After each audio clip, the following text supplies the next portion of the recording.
ಗೀತಾ ಮಹಾತ್ಮ್ಯ. ಸರ್ವ ಉಪನಿಷತೋ ಗಾವೋ ದೋಗ್ಧ ಗೋಪಾಲನಂದನ ಪಾರ್ಥೋ ವತ್ಸ ಸುಧೀರ್ಭೋಕ್ತ ದುಗ್ಧಂ ಗೀತಾಮೃತಂ ಮಹತ್. ಯಾರಾದ್ರೂ ಹೇಳ್ರಿ ಆ, ಭಾವಾರ್ಥನ. ವಿನಾಯಕ್ ಪ್ರಭು ಹೇಳಕ್ಕಾಗುತ್ತಾ? ಸ್ಕ್ರೀನ್ ಕಾಣಿಸ್ತಾ ಇಲ್ಲ ಪ್ರಭುಜಿ. ಸ್ಕ್ರೀನ್ ಶೇರಿಂಗ್ ಸಮಸ್ಯೆ ಇದೆ ನೋಡಿ ಗುರುಜಿ. ಓಕೆ, ಇನ್ನೊಂದ್ಸರಿ ಮಾಡ್ತೀನಿ.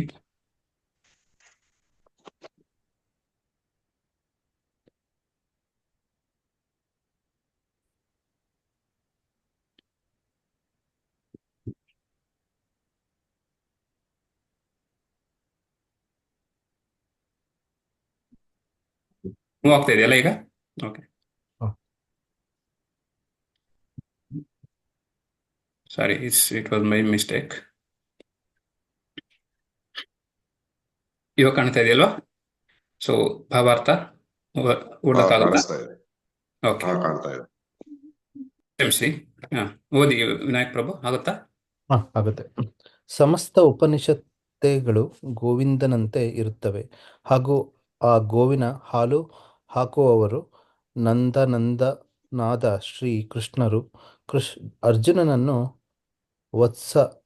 ವತ್ಸಕರು. ಗೀತೆಯ ಸೌಂದರ್ಯಮಯ ಅಮೃತವೇ ಹಾಲು, ಹಾಗೂ ಶುದ್ಧ ದೇವಾದಿತ್ಯ ಬುದ್ಧಿ ಹೊಂದಿದ ಭಾಗ್ಯಶಾಲಿ ಭಕ್ತರೆಂದರೆ ಆ ಹಾಲನ್ನು ಕುಡಿಯುವವರು ಮತ್ತು ಆನಂದಿಸುವವರು.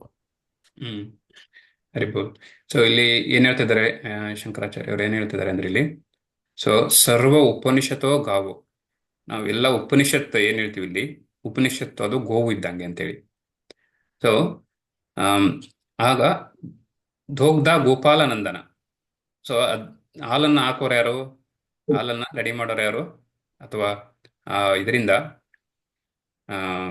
ಹಸುವಿಂದ ಹಾಲು ಕರೆದ್ಬಿಟ್ಟು ನಮ್ಗೆಲ್ಲ ಬಡಿಸೋರು ಯಾರು? ಅದು ಕೃಷ್ಣ ಅಂತೇಳಿ. ಆಮೇಲೆ ಪಾರ್ಥೋ ವತ್ಸ ಸುಧೀರ್ ಭೋಕ್ತ. ಪಾರ್ಥ ಇಲ್ಲಿ ಕರು, ಕಾಫ್, ಇಲ್ಲಿ ಕರು ಆಗಿರ್ತಾರೆ. ಕೃಷ್ಣ ಬಂದು ಹಾಲು ಕರೆಯೋನು. ಗೋವುಗಳು ಬಂದು ಉಪನಿಷತ್ತಿಗೆ ಹೋಲಿಸಿದ್ದಾರೆ ಗೋವುಗಳನ್ನ. ಮತ್ತೆ ಕೊನೆಗೆ ಏನ್ ಹೇಳ್ತಾರೆ? ಸೊ ಭೋಕ್ತ ದುಗ್ಧಂ ಗೀತಾಮೃತಂ ಮಹತ್. ಭೋಕ್ತ ಅಂದ್ರೆ ಯಾರದನ್ನ ಸವಿಯೋರು ಯಾರು ಅಂತ ಹೇಳಿ ಅಂದ್ರೆ ಭಕ್ತರು. ಬುದ್ಧಿವಂತನಾದಂತ ಭಕ್ತ ಅದನ್ನ ಸವಿತಾನೆ ಹಾಲನ್ನ.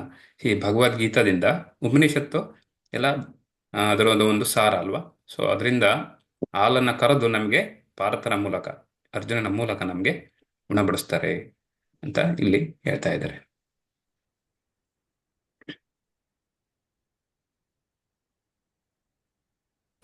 ಅಧ್ಯಾಯ 6 ಇಷ್ಟು ನೀಟಾಗಿ ಕಾಣ್ತಾ ಇಲ್ಲ, ಯಾಕೆ ಅಂತ ನೋಡೋಣ.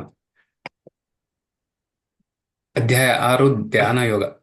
ಸೊ ಈ ಧ್ಯಾನ ಯೋಗದಕ್ಕಿಂತ ಮುಂಚೆನೆ ನಾವು 5ನೇ ಅಧ್ಯಾಯದಲ್ಲಿ ಏನು ನಾವು ನಿನ್ನೆ ನೋಡಿದ್ವಿ ಅಂತ ಒಂದ್ಸರಿ ನೋಡೋಣ.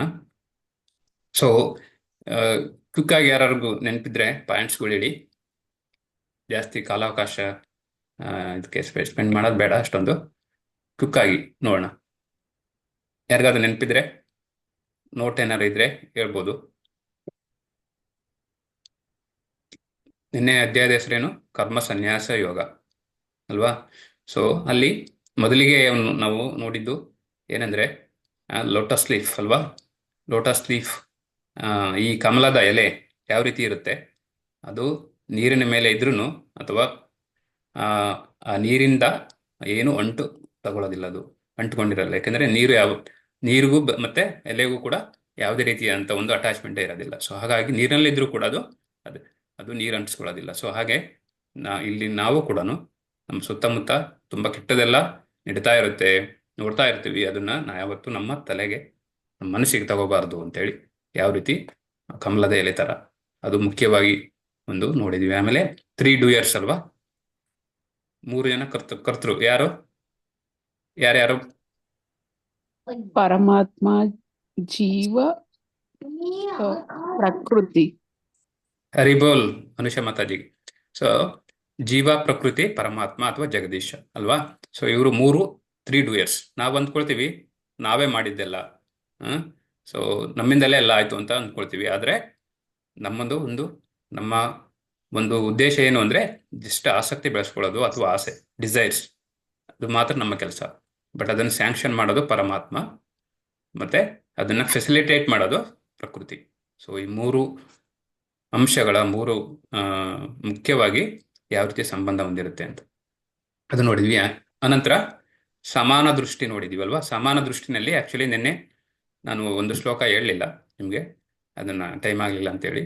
ಸಮಾನ ದೃಷ್ಟಿನಲ್ಲಿ ನಮ್ಮ ಇವರು ಕೂಡ ಯಾರು ಅಶೋಕ್ ಪ್ರಭು ಕೂಡ ಕ್ವಶನ್ ಕೇಳಿದ್ರು ಅದ್ರ ಮೇಲೆ, ಎಲ್ಲಿ ನಮಗೆ ಸಮಾನ ದೃಷ್ಟಿ ವರ್ಣಗಳ ಭೇದ ಭಾವ ಇದೆ ಅಂತೆಲ್ಲ ಕೇಳಿದ್ರಲ್ವ. ಸೊ ಆ ಶ್ಲೋಕ ಏಕೆಂದರೆ ನಾವು ಸ್ವಲ್ಪ ಮುಖ್ಯವಾದ ಶ್ಲೋಕಗಳು ಮಾತ್ರ ಇಟ್ಟಿರ್ತೀನಿ. ಸೊ ಇದರಲ್ಲಿ ನಮ್ಮ ಸ್ಲೈಡಲ್ಲಿ ಆ ಶ್ಲೋಕದಲ್ಲಿ ಏನು ಹೇಳುತ್ತೆ ಅಂದರೆ, ವಿದ್ಯಾವಿನಯ ಸಂಪನ್ನೆ ಬ್ರಾಹ್ಮಣೇ ಗವಿ ಅಸ್ತಿನಿ ಸುನಿಚೈವ ಸ್ವಪಾಕೇಚ ಪಂಡಿತ ಸಮದರ್ಶಿನಃ. ಅಂದರೆ ವಿದ್ಯಾವಿನಯ ಸಂಪನ್ನೆ ಅಂದರೆ ಯಾರಿಗೆ ತುಂಬ ಜ್ಞಾನ ಇರುತ್ತೆ, ಈ ವೇದಗಳ ಶಾಸ್ತ್ರಗಳ ಒಂದು ಜ್ಞಾನ ಇರುತ್ತೆ. ವಿದ್ಯಾವಿನಯ ಸಂಪನ್ನೆ, ಅಷ್ಟು ಸಂಪನ್ನನಾಗಿರ್ತಾನೆ ವಿದ್ಯೆಯಿಂದ. ಅವನು ಹೇಗೆ ನೋಡ್ತಾನೆ ಅಂದರೆ, ಬ್ರಾಹ್ಮಣೇ ಗವಿ ಅಸ್ತಿನಿ ಅಂದರೆ ಬ್ರಾಹ್ಮಣ, ಹಸು ಮತ್ತು ಆನೆ. ಆಮೇಲೆ ಸುನಿಚೈವ ಶ್ವಪಾಕೇಚ, ಶುನಿಚೈವ ಅಂದರೆ ಡಾಗ್, ನಾಯಿ, ಮತ್ತೆ ಸ್ವಪಾಕೇಚ ಡಾಗಿಟರ್, ಚಂಡಾಲ ಅಂತ ಕರಿತೀವಿ ಕನ್ನಡದಲ್ಲಿ. ಸೊ ನಾಯಿ ಮತ್ತೆ ಚಂಡಾಲ, ಇಷ್ಟು ಜನನು ಯಾರು 5 ಜನ, 5 ಒಂದು ಪ್ರಾಣಿಗಳನ್ನ ಅಥವಾ ಪ್ರಾಣಿ ಮತ್ತೆ ಎಲ್ಲ ಸೇರಿಕೊಂಡು 5 ಜನನು ಅವನು ಒಂದೇ ಥರ ನೋಡ್ತಾನೆ ಅಂತ. ಪಂಡಿತ ಸಮದರ್ಶಿನ, ಈಕ್ವಲ್ ಆಗಿ ನೋಡ್ತಾನೆ ಅಂತ. ಈ ಕಡೆ ನಾಯಿ ತಿನ್ನೋ ಚಂಡಾಲ ಅವನು ಲೋಯೆಸ್ಟ್ ಇಂದ ಹ್ಯೂಮನ್ ಕೈಂಡ್, ಚಂಡಾಲಿಗೆ ಲೋಯೆಸ್ಟ್. ಆಮೇಲೆ ನಾಯಿ, ಆಮೇಲೆ ಆನೆ, ಆಮೇಲೆ ಹಸು, ಪ್ರಾಣಿಗಳಲ್ಲೆಲ್ಲ ಅತ್ಯಂತ ಮುಖ್ಯವಾದ ಒಂದು ಮೇಲ್ಪಂಕ್ತಿಯಲ್ಲಿರ್ತಕ್ಕಂಥ ಪ್ರಾಣಿ ಹಸು. ಸೊ ಅದನ್ನು ಕೂಡ, ನಾಯಿನೂ ಕೂಡ, ಮತ್ತೆ ಚಂಡಾಲನು ಕೂಡ. ಆದಮೇಲೆ ಬ್ರಾಹ್ಮಣ, ಬ್ರಾಹ್ಮಣ ಅಂದರೆ ತುಂಬ ಶಾಸ್ತ್ರದಲ್ಲಿ ಪಂಡಿತನಾಗಿರ್ತವಂಥವನು. ಅವ್ರನ್ನೆಲ್ಲ ಈಕ್ವಲ್ ಆಗಿ ನೋಡ್ತಾರೆ ಅಂತ ಈ ಶ್ಲೋಕದ ಅರ್ಥ. ಸೊ ನೆನ್ನೆ ಹೇಳ್ಬೇಕಿತ್ತು, ನನಗೆ ಅದು ಟೈಮ್ ಆಗಿಲ್ಲ, ಸೊ ಹಾಗಾಗಿ ಅದನ್ನು ನಾನು ಇನ್ಕ್ಲೂಡ್ ಮಾಡಿರಲಿಲ್ಲ. ಸೊ ಅದು ನೋಡಿದ್ವಿ, ಸಮಾನ ದೃಷ್ಟಿನಲ್ಲಿ ನೋಡೋಂಥದ್ದು. ಆ ನಂತರ ನಾವೇನು ಮತ್ತೆ ನೋಡಿದ್ವಿ, ಪೀಸ್ ಫಾರ್ಮುಲಾ ಲಾಸ್ಟಿಗಲ್ವಾ. ಪೀಸ್ ಫಾರ್ಮುಲಾ ಯಾವುದದು ಶ್ಲೋಕ, ಭೋಕ್ತಾರಂ ಯಜ್ಞ ತಪಸಂ ಸರ್ವಲೋಕ ಮಹೇಶ್ವರಂ ಸುಹೃತಾಂ ಸರ್ವಭೂತಾನಾಂ ಜ್ಞಾತ್ವಾ ಮಾಂ ಶಾಂತಿರುಚ್ಯತಿ. ಸೊ ಇದು ಶ್ಲೋಕ ಲಾಸ್ಟ್, ಕೊನೆಯ ಶ್ಲೋಕ. ಯಾರು ಇಷ್ಟನ್ನು ಅರ್ಥ ಮಾಡ್ಕೊಳ್ತಾರೆ, ಭೋಕ್ತಾರಂ, ಯಾವುದೇ ಯಜ್ಞನ ನಾವು ಯಾವುದೇ ಯಜ್ಞ ಮಾಡಿದ್ರು ಕೂಡ ಅದು ಅದರ ಭೋಕ್ತಾರ, ಬೆನಿಫಿಷಿಯರ್ ಶ್ರೀಕೃಷ್ಣ, ಮತ್ತೆ ಸರ್ವಲೋಕ ಮಹೇಶ್ವರ, ಇಡೀ ಲೋಕಗಳಿಗೆಲ್ಲ ಮಹೇಶ್ವರ ಸುಪ್ರೀಂ ಲಾರ್ಡ್ ಅವರೇನೆ. ಸುಹೃತಾಂ ಸರ್ವಭೂತಾನಾಂ, ಎಲ್ಲರ ಹಿತೈಷಿ ಕೂಡ ಅವನೇ, ಎಲ್ಲ ಜೀವಿಗಳ ಹಿತೈಷಿ. ಈ ಮೂರನ್ನು ಯಾರು ಅರ್ಥ ಮಾಡ್ಕೊಡ್ತಾರೆ, ಅವರು ಜ್ಞಾತ್ವಾ ಮಾಂ ಶಾಂತಿ ರುಚ್ಯತಿ. ಸೊ ಇಷ್ಟನ್ನು ಅರ್ಥ ಮಾಡ್ಕೊಂಡು ಅವನು ಯಾವತ್ತು ಪೀಸ್ಫುಲ್ ಆಗಿ ಇರ್ತಾನೆ ಅಂತ ಹೇಳಿದ್ವಿ. ಅದೇ ರೀತಿ ಇಂದ್ರಿಯ ನಿಗ್ರಹಗಳನ್ನು ನೋಡಿದ್ವಿ ನಾವು. ಸೊ ಬೇರೆ ಬೇರೆ ಅನಿಮಲ್ಸಿಗೆ ಒಂದೊಂದು ಸ್ಟ್ರಾಂಗ್ ಹಿಂದೆ ಇರುತ್ತೆ, ಅದರಿಂದ ಅವರು ಯಾವ ರೀತಿ ಅವರು ಸಿಕ್ಕಾಕೊಳ್ತಾರೆ ಅಂತೇಳಿ ಅಲ್ವಾ. ಸೊ ಆನೆ ಒಂದು ಪಕ್ಷಿ ಅಲ್ಲ, ಇನ್ಸೆಕ್ಟ್ಸ್, ಲೈಟ್ ಹುಳು ಅವೆಲ್ಲ ನೋಡಿದ್ವಲ್ಲ, ಫಿಶ್. ಸೊ ಹಾಗೆ ನಮ್ಮ ಇಂದ್ರಿಯಗಳು ಕೂಡ ತುಂಬ ಸ್ಟ್ರಾಂಗು, ಅದನ್ನ ಯಾವ ಥರ ನಿಗ್ರಹ ಮಾಡ್ತೀವಿ ಅಂತ ನೋಡಿ. ಸೊ ಇದು ಇಷ್ಟು ನಿನ್ನೆ ನಾವು ನೋಡಿದ್ದು. ಈಗ ಅಧ್ಯಾಯ 6ಕ್ಕೆ ಹೋಗೋಣ. ಇಲ್ಲಿ ಅಧ್ಯಾಯ 6ರಲ್ಲಿ ಏನು ಲಿಂಕ್ ಅಂದರೆ, ಇಲ್ಲಿಂದ ಲಾಸ್ಟ್ ಯೂನಿವರ್ಸಲ್ ಪೀಸ್ ಫಾರ್ಮುಲಾ ನೋಡಿದ್ವಲ್ಲ, ಅದರಿಂದ ಇದಕ್ಕೆ ಲಿಂಕ್ ತಗೊಳತ್ತೀವಿ. ಸೊ ಅಷ್ಟಾಂಗ ಯೋಗದಲ್ಲಿ ಇದು ಮುಖ್ಯವಾಗಿ ಧ್ಯಾನ ಯೋಗ ಅಂದರೆ ಅಷ್ಟಾಂಗ ಯೋಗ ಅಂತಲೂ ಕರಿತೀವಿ. ಸೊ ಧ್ಯಾನ ಯೋಗ ಅಂದರೆ ಮೆಡಿಟೇಷನ್ ಮಾಡೋದಲ್ವಾ. ಸೊ ಅದು ನಿಮಗೆ ಗೊತ್ತಿದೆ. ಸೊ ಇಲ್ಲಿ ಹೆಂಗೆ ಅಂತಂದರೆ, ಕೃಷ್ಣನು ಅರ್ಜುನನಿಗೆ ಹೇಳ್ತಾನೆ, ಸೊ ನೀನು ಯಾವ್ದು ಮಾಡಿದರೆ ಒಳ್ಳೇದು ಅಂತಂದರೆ, ಇಲ್ಲಿ ಕೃಷ್ಣನು ಒಬ್ಬರು ಟೀಚರ್ ಇದ್ದಂಗೆ ಅಥವಾ ತಂದೆ ಇದ್ದ ಹಾಗೆ ಎಲ್ಲ ಅರ್ಜುನನಿಗೆ ಎಲ್ಲ ಆಪ್ಷನ್ಸು ಕೊಡ್ತಾನೆ. ಫಸ್ಟ್ ಹೇಳ್ದ, ನೀನು ಕೆಲಸ ಮಾಡಬೇಡ, ನೀನು ಕೆಲಸ ಮಾಡೋ ಕರ್ಮಫಲವನ್ನು ನನಗೆ ಬಿಡು, ಮತ್ತು ನೀನು ಕೆಲಸನ ತ್ಯಾಗ ಮಾಡು, ಜಸ್ಟ್ ನೀನು ಭಕ್ತಿ ಮಾಡು. ಆನಂತರ ಮತ್ತೆ ಹೇಳ್ತಾನೆ ಕೃಷ್ಣ, ಇನ್ನೊಂದು ಆಪ್ಷನ್ ಕೊಡ್ತಾ ಇದ್ದಾನೆ, ನೀನೇನು ಕೆಲಸ ಏನೂ ಮಾಡಲೇಬೇಡ, ಬರೀ ಧ್ಯಾನ ಯೋಗ ಮಾಡು, ಮೆಡಿಟೇಷನ್ ಮಾಡು. ಸೊ ಈ ಥರ ಬೇರೆ ಬೇರೆ ಆಪ್ಷನ್ಸ್ಗಳು ಕೊಡ್ತಾನೆ. ಸೊ ಕೃಷ್ಣ ಅದಕ್ಕೆ ಹೇಳೋದು ನಾವು ನನ್ನ ಸುಪ್ರೀಂ ಫಾದರ್ ಅಂತ ಹೇಳ್ತೀವಿ. ಎಲ್ಲ ಆಪ್ಷನ್ಸ್ ಇವಾಗ ನಮಗೆ 50ನೇ ಮಹಡಿಗೆ ಅಥವಾ 20ನೇ ಮಹಡಿಗೆ ಹೋಗ್ಬೇಕು ಮೇಲೆ. ಸೊ ಆರ್ಕಿಟೆಕ್ಟ್ ಏನು ಮಾಡ್ತಾನೆ, ಆ ಬಿಲ್ಡಿಂಗಲ್ಲಿ ಅವನ ಓನರ್ಗೆ, ಮನೆ ಕಟ್ಸೋರಿಗೆ ಆಪ್ಷನ್ ಕೊಡ್ತಾನೆ. ಸೊ ಒಂದು ಸ್ಟೆಪ್ಸು, ಇನ್ನೊಂದು ಲಿಫ್ಟ್ ಕೊಡ್ತಾನೆ, ಲಿಫ್ಟ್ ಆಪ್ಷನ್ ಕೊಡ್ತಾನೆ, ಹಾಗೆ ಬೇರೆ ಬೇರೆ ಆಪ್ಷನ್ಗಳು ಕೊಡ್ತಾನೆ. ಅದೇ ರೀತಿ ಇಲ್ಲಿ ಕೂಡ ಅವರು ಕೃಷ್ಣ ಅರ್ಜುನನಿಗೆ ಬೇರೆ ಬೇರೆ ಆಪ್ಷನ್ ಕೊಡ್ತಾನೆ, ನಿನಗೆ ಯಾವ್ದು ಒಳ್ಳೇದು ಅಂತೇಳಿ. ಸೊ ನೀನು ಧ್ಯಾನ ಯೋಗದ ಮೂಲಕನೂ ನೀನು ವೈರಾಗ್ಯ ಹೊಂದ್ಬೋದು ಅಂತೇಳಿ. ಸೊ ಈಗ ಧ್ಯಾನ ಯೋಗದ ಬಗ್ಗೆ ಹೇಳ್ತಾರೆ, ಬಟ್ ಆದರೆ ಅದರಿಂದ ಬರ್ತಕ್ಕಂಥ ಪರಿಣಾಮ ಏನು ಅಂತಲೂ ಕೂಡ ಹೇಳ್ತಾರೆ ಅವರು. ಸೊ ಇಷ್ಟು ಅವ್ರಿಗೆ ಬೇರೆ ಬೇರೆ ಆಪ್ಷನ್ ಧ್ಯಾನ ಯೋಗ ಇದು ಯಾವ ಥರ ಅಂತ ನೋಡೋಣ ಇವಾಗ.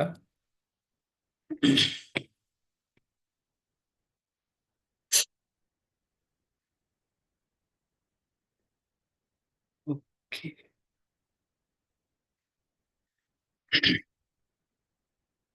ಸೊ ಇಲ್ಲಿ 4 ವಿಭಾಗ ಇದ್ದಾವೆ ಅಧ್ಯಾಯ 6ರಲ್ಲಿ. ಸೊ ಮನಸ್ಸು ಫಸ್ಟ್ನೇದು, ಮೊದಲನಿಗೆ ಮನಸ್ಸು ಶತ್ರು ಅಥವಾ ಸ್ನೇಹಿತ ಅಂತ. ನಮ್ಮ ಮೈಂಡು ನಮಗೆ ಶತ್ರುನೋ ಅಥವಾ ಸ್ನೇಹಿತನೋ ಅಂತ ನೋಡ್ತೀವಿ. ಆನಂತರ ಅಷ್ಟಾಂಗ ಯೋಗ ಬಗ್ಗೆ ನಾವು ಡೀಟೇಲಾಗಿ ನೋಡ್ತೀವಿ ಇಲ್ಲಿ. ಮುಖ್ಯವಾಗಿ ಇದು ಈ ಅಧ್ಯಾಯ 6 ಕೂಡ ಅಷ್ಟಾಂಗ ಯೋಗ ಅಥವಾ ಧ್ಯಾನ ಯೋಗ ಆಗಿರೋದ್ರಿಂದ ನಮಗೆ ಡೀಟೇಲಾಗಿ ಸಿಗುತ್ತೆ ಅಷ್ಟಾಂಗ ಯೋಗದ ಬಗ್ಗೆ. ನಂತರ ಈ ಅನ್ಸಕ್ಸಸ್ಫುಲ್ ಯೋಗಿ ಅವನದು ಡೆಸ್ಟಿನೇಷನ್ ಯಾವುದು, ಸಕ್ಸಸ್ಫುಲ್ ಯೋಗಿದು ಡೆಸ್ಟಿನೇಷನ್ ಮತ್ತೆ ಅನ್ಸಕ್ಸಸ್ಫುಲ್ ಯೋಗಿದು ಡೆಸ್ಟಿನೇಷನ್ ಅಂದರೆ ಅವ್ರು ಎಲ್ಲಿಗೆ ಹೋಗ್ತಾರೆ ಅಂತ. ಸೊ ಒಬ್ಬ ಯೋಗಿ ಅಂತಂದ್ರೆ ಧ್ಯಾನ ಮಾಡ್ಕೊಂಡು ಕೂತ್ಕೊಂಡವನು ಯೋಗಿ ಆದವನು, ಅವನು ಇನ್ ಕೇಸ್ ಕಂಪ್ಲೀಟ್ ಮಾಡೋಕ್ಕಾಗಿಲ್ಲ ಅಂತಂದ್ರೆ ಅವನ ಒಂದು ಸಾಧನೆ ಏನಾಗುತ್ತೆ, ಅವನು ಕೊನೆಗೆ ಕಡೆಗೆ ಎಲ್ಲಿಗೆ ಹೋಗಿ ಸೇರ್ತಾನೆ ಅಂತ ಹೇಳಿ ನಾವು ನೋಡ್ತೀವಿ ಇಲ್ಲಿ. ಅದೇ ರೀತಿ ಉತ್ತಮ ಯೋಗಿ ಯಾರು ಅಂತೇಳಿ, ಸಕ್ಸಸ್ಫುಲ್ ಯೋಗಿ, ಅನ್ಸಕ್ಸಸ್ಫುಲ್ ಯೋಗಿ ಮತ್ತೆ ಸಕ್ಸಸ್ಫುಲ್ ಯೋಗಿ. ಸೊ ಯಾರು, ಅವರೆಲ್ಲಿ ಸೇರ್ತಾರೆ, ಅವ್ರ ಡೆಸ್ಟಿನೇಷನ್ ಏನು ಅಂತೇಳಿ ಇಲ್ಲಿ ಮುಖ್ಯವಾಗಿ ನಾವು ನೋಡಲಾಗುತ್ತೆ.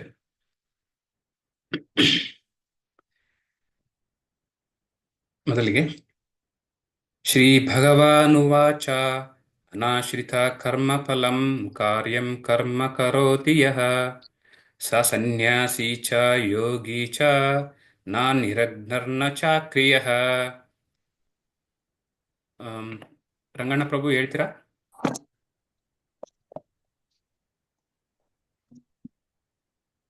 ಓದಕ್ಕಾಗತ್ತಾ?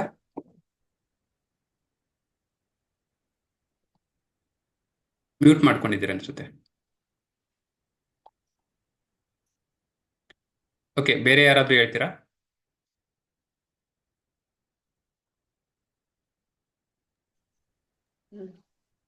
ದೇವೋತ್ತಮ ಪರಮ ಪುರುಷನು ಹೇಳಿದನು, ಕರ್ಮಫಲಕ್ಕೆ ಅಂಟಿಕೊಳ್ಳದೆ ತಾನು ಮಾಡಬೇಕಾದ ಕರ್ಮವನ್ನು ಮಾಡುವವನೇ ಸನ್ಯಾಸಿ, ಅವನೇ ನಿಜವಾದ ಅನುಭಾವಿ. ಅಗ್ನಿಯನ್ನು ಒತ್ತಿಸದೆ ಕರ್ತವ್ಯವನ್ನು ಮಾಡದಿರುವವನು ಸನ್ಯಾಸಿಯಲ್ಲ, ಯೋಗಿಯಲ್ಲ. ಹರಿಬಹುದು. ಇಲ್ಲಿ ನೋಡಿ, ಭಗವಾನ್ ಹೇಳ್ತಾ ಇದ್ದಾರೆ, ಕರ್ಮಫಲಕ್ಕೆ ಅಂಟ್ಕೊಳ್ದಂಗೆ ಯಾರು ಕೆಲಸ ಮಾಡ್ತಾನೆ, ಸೊ ಅವನೇ ನಿಜವಾದ ಸನ್ಯಾಸಿ. ಸನ್ಯಾಸಿ ಅಂದ ತಕ್ಷಣ ನಾನು ಎಲ್ಲ ಬಿಟ್ಬಿಟ್ಟು ನಮ್ಮ ಧರ್ಮ ಏನಿದೆ, ನಮ್ಮ ಕರ್ಮ ಏನು ಮಾಡಬೇಕು ಅದನ್ನೆಲ್ಲ ಬಿಟ್ಟು ನಾನು ಸನ್ಯಾಸಿ ಆಗ್ತೀನಿ ಅಥವಾ ಇನ್ನೊಂದು ಆಗ್ತೀನಿ ಅಂತ ಹೋಗಿ ಮಾಡೋದು ಅವ್ನು ನಿಜವಾದ ಸನ್ಯಾಸಿ ಅಲ್ಲ ಅಂತೇಳಿ. ಸೊ ಅವನಿಗೆ ಅಗ್ನಿ ಒತ್ತಿಸದೆ, ಅವನು ಅಗ್ನಿ ಮಾಡಲೇಬೇಕು. ಸೊ ಅಗ್ನಿ ಅಂತಂದ್ರೆ ಇವನ್ ಸನ್ಯಾಸಿಗಳು ಕೂಡ ಅಥವಾ ಬ್ರಾಹ್ಮಣ ಕೂಡ, ಅವರು ಕೂಡ ಸ್ಯಾಕ್ರಿಫೈಸ್, ಯಜ್ಞ ಮಾಡ್ತಾರೆ. ಅಥವಾ ಗೃಹಸ್ಥ ಸನ್ಯಾಸಿ ಅವನು ಕೂಡ ಅಗ್ನಿ ಅಂತಂದ್ರೆ ಜಸ್ಟ್ ಬೆಂಕಿ ಹಚ್ಚದಂತಲ್ಲ, ಕರ್ಮ.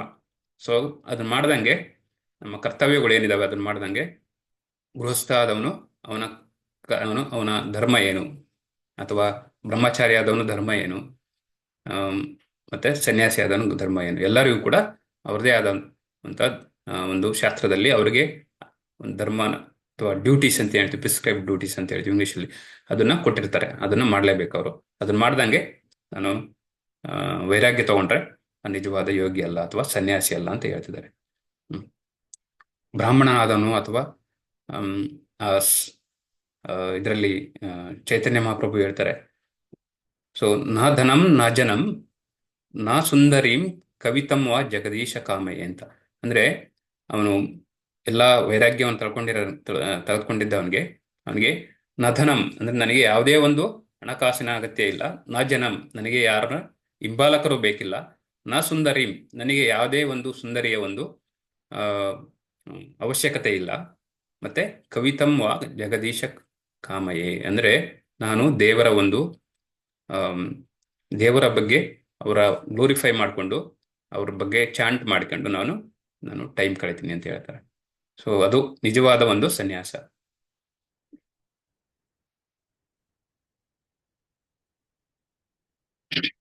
ಸೊ ಮುಂದಿನ ಶ್ಲೋಕದಲ್ಲಿ ಬಂಧುರಾತ್ಮ ಆತ್ಮನ ತಸ್ಯೇನಾತ್ಮೈವ ವಾತ್ಮನ ಜಿತಃ ಅನಾತ್ಮನಸ್ತು ಶತ್ರುತ್ವೇ ವರ್ತೇತ ಆತ್ಮೈವ ಶತ್ರುವತ್. ಯಾರು ಮನಸ್ಸನ್ನು ಜಯಿಸಿದರೆ ಆ ಮನಸ್ಸು ಅವನ ಅತ್ಯುತ್ತಮ ಸ್ನೇಹಿತವಾಗಿರುತ್ತದೆ. ಆದರೆ ಯಾರು ಅದನ್ನು ಜಯಿಸಲು ವಿಫಲರಾದರೆ ಆತನ ಮನಸ್ಸು ಅತ್ಯಂತ ಶತ್ರುವಾಗಿಯೇ ಉಳಿಯುತ್ತದೆ. ಇಲ್ಲಿ ಈ ಮನಸ್ಸು ಬಗ್ಗೆ, ಸೊ ಮೈಂಡ್ ತುಂಬಾ ಇಂಪಾರ್ಟೆಂಟ್. ಸೊ ಯಾರು ಮನಸ್ಸನ್ನ ಜಯಿಸ್ತಾರೆ ಅವರು ನಿಜವಾಗ್ಲೂ ಕೂಡ ಆ ಮನಸ್ಸು ಅವನಿಗೆ ಸ್ನೇಹಿತನಾಗಿರುತ್ತೆ. ಅಂದ್ರೆ ಇವಾಗ ನಾವು ನೋಡ್ತಿರೋದು ಮನಸ್ಸಿನ ಬಗ್ಗೆ. ಸೊ ಮನಸ್ಸು ಯಾವ ರೀತಿ ನಮಗೆ ಹಿತವಾಗಿರುತ್ತೆ ಅಥವಾ ಸ್ನೇಹಿತನಾಗಿರುತ್ತೆ, ಅದೇ ರೀತಿ ಯಾವ ರೀತಿ ನಮಗೆ ಶತ್ರು ಆಗುತ್ತೆ ಅಂತೇಳಿ. ಸೊ ಇದು ತುಂಬಾ ಇಂಪಾರ್ಟೆಂಟ್. ನಾವು ಯಾವ ತರ ಅರಿಷಡ್ ವರ್ಗಗಳನ್ನು ನಮ್ಮ ನಿಗ್ರಹದಲ್ಲಿ ಇಟ್ಕೊಳ್ಬೇಕು ಅಂತೇಳಿ. ಸೊ ಈ ಮನಸ್ಸು ಅನ್ನೋದು ತುಂಬಾ ಚಂಚಲ. ಅದನ್ನ ಯಾವ ರೀತಿ ಕಂಟ್ರೋಲ್, ಅದನ್ನ ಯಾವ ನಿಗ್ರಹ ಮಾಡಬೇಕು ಅಂತೇಳಿ ಇಲ್ಲಿ ಹೇಳ್ತಾರೆ. ಸೊ ಆ ಮನಸ್ಸನ್ನ ಜಯಿಸಿದ್ರೆ ನಿಜವಾಗ್ಲೂ ಏನ್ ಬೇಕಾದ್ರೂ ಸಾಧನೆ ಮಾಡ್ಬೋದು. ಮನಸ್ಸನ್ನ ಜಯಿಸಕ್ಕಾಗಿಲ್ಲ ಅಂತಂದ್ರೆ ಅವನು ಏನನ್ನೂ ಕೂಡ ಸಾಧನೆ ಮಾಡೋಕ್ಕಾಗೋದಿಲ್ಲ. ಸೊ ಅದು ಖಂಡಿತವಾಗೂ ಶತ್ರುವಾಗೇ ಉಳಿಯುತ್ತೆ ಅಂತ. ಸೊ ಅರಿಷಡ್ ವರ್ಗಗಳು ಮುಖ್ಯವಾಗಿ ನಾವು ಅದನ್ನ ಕಂಟ್ರೋಲ್ ಮಾಡ್ಕೋಬೇಕು ಮನಸ್ಸಿನ ಮೂಲಕ. ಸೊ ಅರಿಷಡ್ ವರ್ಗಗಳು ಸೊ ಯಾವ್ದ್ಯಾವ್ದು ಯಾರು ನೆನಪಿದೆಯಾ? ಅರಿಷಡ್ ವರ್ಗಗಳು ಕಾಮ, ಕ್ರೋಧ, ಮದ, ಮಾತ್ಸರ್ಯ, ಲೋಭ, ಮೋಹ. ಹರಿಬೋಲ್ ನಾಗೇಂದ್ರಪ್ಪಗೆ. ಸೊ ಈ 6 ಅರಿಷಡ್ ವರ್ಗಗಳು ಕಾಮ, ಕ್ರೋಧ, ಮೋಹ, ಮದ, ಮಾತ್ಸರ್ಯ, ಇಷ್ಟನ್ನು ಯಾರು ಕಂಟ್ರೋಲ್ ಮಾಡಿ ಇಟ್ಕೊಂತಾರೆ ಸೊ ಅವರು ಆ ಮನಸ್ಸು ಏನಿರುತ್ತೆ ಅವರಿಗೆ ಸ್ನೇಹಿತನಾಗಿರುತ್ತೆ ಅಂತ. ಸೊ ಇಷ್ಟನ್ನ ನಾವು ಕಂಟ್ರೋಲ್ ಆಗಿ ನಮ್ಮ ನಿಗ್ರಹದಲ್ಲಿ ಇಟ್ಕೋಬೇಕು. ಸೊ ಇಲ್ಲಾಂದ್ರೆ ಅವರೇ ನಿಜವಾದ ಸೈಂಟ್ಲಿ ಪರ್ಸನ್, ಸನ್ಯಾಸ ಅಥವಾ ವೈರಾಗ್ಯದಿಂದ ಕೂಡ. ಸನ್ಯಾಸ ಅಂದ್ರೆ ಇಟ್ಸ್ ನಾಟ್ ಲೈಕ್ ನಾವು ಎಲ್ಲದಕ್ಕೂ ಸನ್ಯಾಸಿ ಅಂತ ನಮ್ಗೆ ಹೆಂಗಾಗುತ್ತೆ ಅಂದ್ರೆ ಮೈಂಡಲ್ಲಿ ಅವರೇನೋ ಎಲ್ಲ ಹೆಂಡತಿ ಮಕ್ಕಳು ಬಿಟ್ಟು ದೂರ ಹೋಗಿರೋದು ಅದಲ್ಲ. ಸನ್ಯಾಸ ಗೃಹಸ್ಥ ಕೂಡ ಸನ್ಯಾಸನೇ. ಅವನು ಯಾವುದೇ ಒಂದು ಇದಕ್ಕೂ ಅಂಟ್ಕೊಳ್ದಿರಕರ ಅವನು ಕರ್ಮಫಲಗಳಿಗೆ ಅಂಟ್ಕೊಳ್ದೆ ಕರ್ಮ ಮಾಡ್ಕೊಂಡಿರ್ತಾನೆ, ಅವನ ಕೆಲಸನ ಡ್ಯೂಟಿನ ಮಾಡ್ತಾನೆ. ಅವನು ಸನ್ಯಾಸಿ, ಗೃಹಸ್ಥ ಸನ್ಯಾಸಿ ಅಂತ ಕರೀತಾರೆ. ಸನ್ಯಾಸಿ ಅಂದ್ರೆ ಡೋಂಟ್ ಥಿಂಕ್ ನೀವು ನಮ್ಮಲ್ಲಿ ಯೋಚನೆ ಬರೋದು ಅದೇ ಕಾವಿ ಬಟ್ಟೆ ಹಾಕೊಂಡು ಕೂತ್ಕೊಳ್ಳೋದು ಅದು. ಸೊ ಅದು ನಿಜವಾದ ಸನ್ಯಾಸಿ ಅಲ್ಲ ಅಂತ ಹೇಳ್ತಾರೆ ಕೃಷ್ಣ. ಅವನು ನಿಜವಾದ ಸನ್ಯಾಸಿ ಆಗಿದ್ರೆ ಸೊ ಅವನು ಎಲ್ಲಾ ವೈರಾಗ್ಯವನ್ನು ತೊಳೆದು ಆ ಸನ್ಯಾಸಕ್ಕೆ ಏನು ನಮ್ಮ ಶಾಸ್ತ್ರದಲ್ಲಿ ಧರ್ಮ ಹೇಳಿದೆ ಅದನ್ನು ಮಾಡ್ಕೊಂಡಿರ್ಬೇಕು ಅವರು. ಸೊ ಪ್ರವಚನ ಮಾಡಿಕೊಂಡು ಸೊ ದೇವರ ಒಂದು ಗ್ಲೋರಿಫಿಕೇಶನ್ ಬೇರೆಯವರಿಗೆ ಪ್ರವಚನ ಮೂಲಕ ಪ್ರಸರಿಸುತ್ತಾ ಇರಬೇಕು. ಸೊ ಅವನಿಗೆ ಯಾವುದೇ ರೀತಿಯಾದಂಥ ಒಂದು ಮುಂಚೆ ಹೇಳ್ದಂಗೆ ಅಕೌಂಟು ಕೂಡ ಇರಬಾರ್ದು. ಒಂದು ಪ್ಯಾಕೆಟ್ ಜೇಬಲ್ಲಿ ಶರ್ಟಲ್ಲಿ ಒಂದು ಪ್ಯಾಕೆಟ್ ಇರಬಾರ್ದು ಅಂತ ಅವನಿಗೆ. ಒಂದು ರೂಪಾಯಿನೂ ಇಟ್ಕೊಳ್ಳಂಗಿಲ್ಲ ಅವರು. ಅವ್ರ ಭಿಕ್ಷೆ ಬೇಡಿ, ಅವ್ರ ಭಿಕ್ಷೆ ಅಂತಂದ್ರೆ ಗೃಹಸ್ಥರು ಅವರಿಗೆ ಏನು ದಿನನಿತ್ಯಕ್ಕೆ ಬೇಕಾದಂತ ಆಹಾರ ಕೊಡೋದು ಅದೆಲ್ಲ ಮಾಡ್ತಾರೆ. ಬಟ್ ಅವ್ರ ಹತ್ರ ಯಾವುದು ಏನು ಇರಂಗಿಲ್ಲ. ಸೊ ಅದು ನಿಜವಾದ ಸನ್ಯಾಸ. ನಮ್ಗೆ ಆ ಥರ ಇವಾಗ ಸಿಗೋದು ಕಡಿಮೆ ಬಿಡಿ. ಇವಾಗೆಲ್ಲ ಫೇಕ್ ಸನ್ಯಾಸಿಗಳು. ಸೊ ಹೊರಗಡೆ ಕಾವಿ ಬಟ್ಟೆ ಹಾಕೊಂಡಿರ್ತಾರೆ, ಒಳಗಡೆ ಮಾಡೋದು ಅನಾಚಾರ. ಸೊ ಈ ಥರ ಸನ್ಯಾಸಿಗಳು ನಮಗೆ ಮುಖ್ಯವಾಗಿ ಸಿಗ್ತಾರೆ. ಸೊ ನಾನೆಲ್ಲರೂ 100% ಅಂತ ಹೇಳಲ್ಲ, ಕೆಲವರು ತುಂಬಾ ಒಳ್ಳೆಯವರು ಇದ್ದಾರೆ.